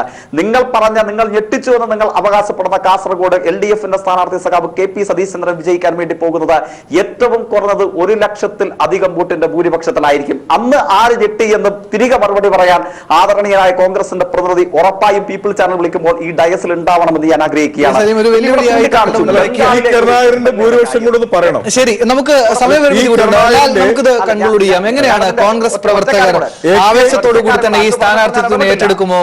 LDF-നോടൊപ്പം കിടപിടിക്കുന്ന നിലയിൽ ഇപ്പോൾ ഈ മുന്നണിയിലെ പ്രവർത്തകരെല്ലാവരും ആവേശത്തിലേക്ക് വന്നാൽ ഈ തെരഞ്ഞെടുപ്പിന് മുഖാമുഖം ഒരു പോരാട്ട സ്വഭാവം ഉണ്ടാകും. ആ നിലയിലേക്ക് കാര്യങ്ങൾ മാറിയിട്ടുണ്ടോ ഇതിനോടകം ലാൽ? ഇപ്പം ഡിക്ലെയർ ചെയ്തേക്കുന്ന സീറ്റ്സ് ഉണ്ടല്ലോ, 16 സീറ്റ്. ആ 16-ൽ അവർ ആത്മാർത്ഥമായിട്ട് വർക്ക് ചെയ്യുമ്പോൾ എനിക്ക് സംശയമില്ല. ബാക്കി 4 പേടിക്കേണ്ട കാര്യമില്ല, കാലുവാരി തോപ്പിച്ചിരിക്കും. കാര്യം അത് കോൺഗ്രസിന്റെ പാരമ്പര്യമാണ്. അവരെങ്ങനെയും തോപ്പിച്ചിരിക്കും, ഉറപ്പായിട്ടും തോപ്പിച്ചിരിക്കും. ഞാനിവിടെ കാണും, ഉറപ്പായിട്ടും കാണും. സമയം കൂടെ എഴുതി വെച്ചു. 4 തോറ്റിരിക്കും. ചർച്ച വരുമ്പോൾ ഇതുകൂടി ചേർത്ത് പറയണം. വയനാടും ആലപ്പുഴയും ആറ്റിങ്ങലും വടകരയും തെരഞ്ഞെടുപ്പിന്റെ ഫലപ്രഖ്യാപനം വരുമ്പോൾ വയനാട് ഈ വാക്കുകളിൽ തന്നെ നിൽക്കണം. കഴിഞ്ഞ തവണ P. കരുണാകരന്റെ, എന്തായാലും സതീശചന്ദ്രനേക്കാൾ എത്രയോ താരമൂല്യമുള്ള സ്ഥാനാർത്ഥിയാണ് P. കരുണാകരൻ. P. കരുണാകരൻ കഴിഞ്ഞ തവണ കാസർഗോഡ് ജയിച്ചത് നേരിയ വ്യത്യാസത്തിലാണ്. ശരി സലീം, സമയപരിമിതി കൊണ്ടുകൂടി ഇടപെടുകയാണ്. ഏതായാലും ഈ കാര്യങ്ങൾ കോൺഗ്രസ് പ്രവർത്തകരെ തന്നെ ആദ്യഘട്ടത്തിലും പിന്നീടും നന്നായി ബോധ്യപ്പെടുത്തുക. ആ നിലയിൽ നല്ല തെരഞ്ഞെടുപ്പ് മത്സരം ഉണ്ടാകട്ടെ. തീർച്ചയായും നല്ല തെരഞ്ഞെടുപ്പ് മത്സരം തന്നെ ഉണ്ടാകട്ടെ എന്ന് തന്നെയാണ് ആശംസിക്കുന്നത്. ജനങ്ങൾ വിലയിരുത്തട്ടെ. ഏതായാലും ന്യൂസ് ആൻഡ് വ്യൂസ് പൂർണ്ണമാവുകയാണ്. വയനാട് മണ്ഡലത്തെ ചൊല്ലിയുള്ള AI ഗ്രൂപ്പുകളുടെ തർക്കം ആറ്റിങ്ങൽ, വടകര, ആലപ്പുഴ മണ്ഡലങ്ങളിൽ കൂടി സ്ഥാനാർത്ഥികളെ തീരുമാനിക്കാനാകാത്ത വിധം രൂക്ഷമായിരിക്കുന്നു. ജനാധിപത്യം ലവലേശം കോൺഗ്രസിൽ ഇല്ലേ എന്ന് സാധാരണ പൗരൻ ചിന്തിക്കുന്നു. LDF 2ാം ഘട്ട തെരഞ്ഞെടുപ്പ് പ്രചരണത്തിലേക്കും കടന്നിരിക്കുന്നു. വളരെ നിർണായകമാണ് ഈ തെരഞ്ഞെടുപ്പ് എന്ന കാര്യത്തിൽ തർക്കമില്ല. ജനങ്ങൾ പരിശോധിക്കട്ടെ. കോൺഗ്രസിന്റെ തർക്കങ്ങൾ നാളെയോടുകൂടിയെങ്കിലും ഈ 4 സീറ്റുകളെ സംബന്ധിക്കുന്ന തീരുമാനം കേരളത്തിന് അറിയാൻ കഴിയും എന്ന് പ്രതീക്ഷിക്കുന്നു. ന്യൂസ് ആൻഡ് വ്യൂസ് പൂർണ്ണമാകുന്നു. എല്ലാ അതിഥികൾക്കും നന്ദി.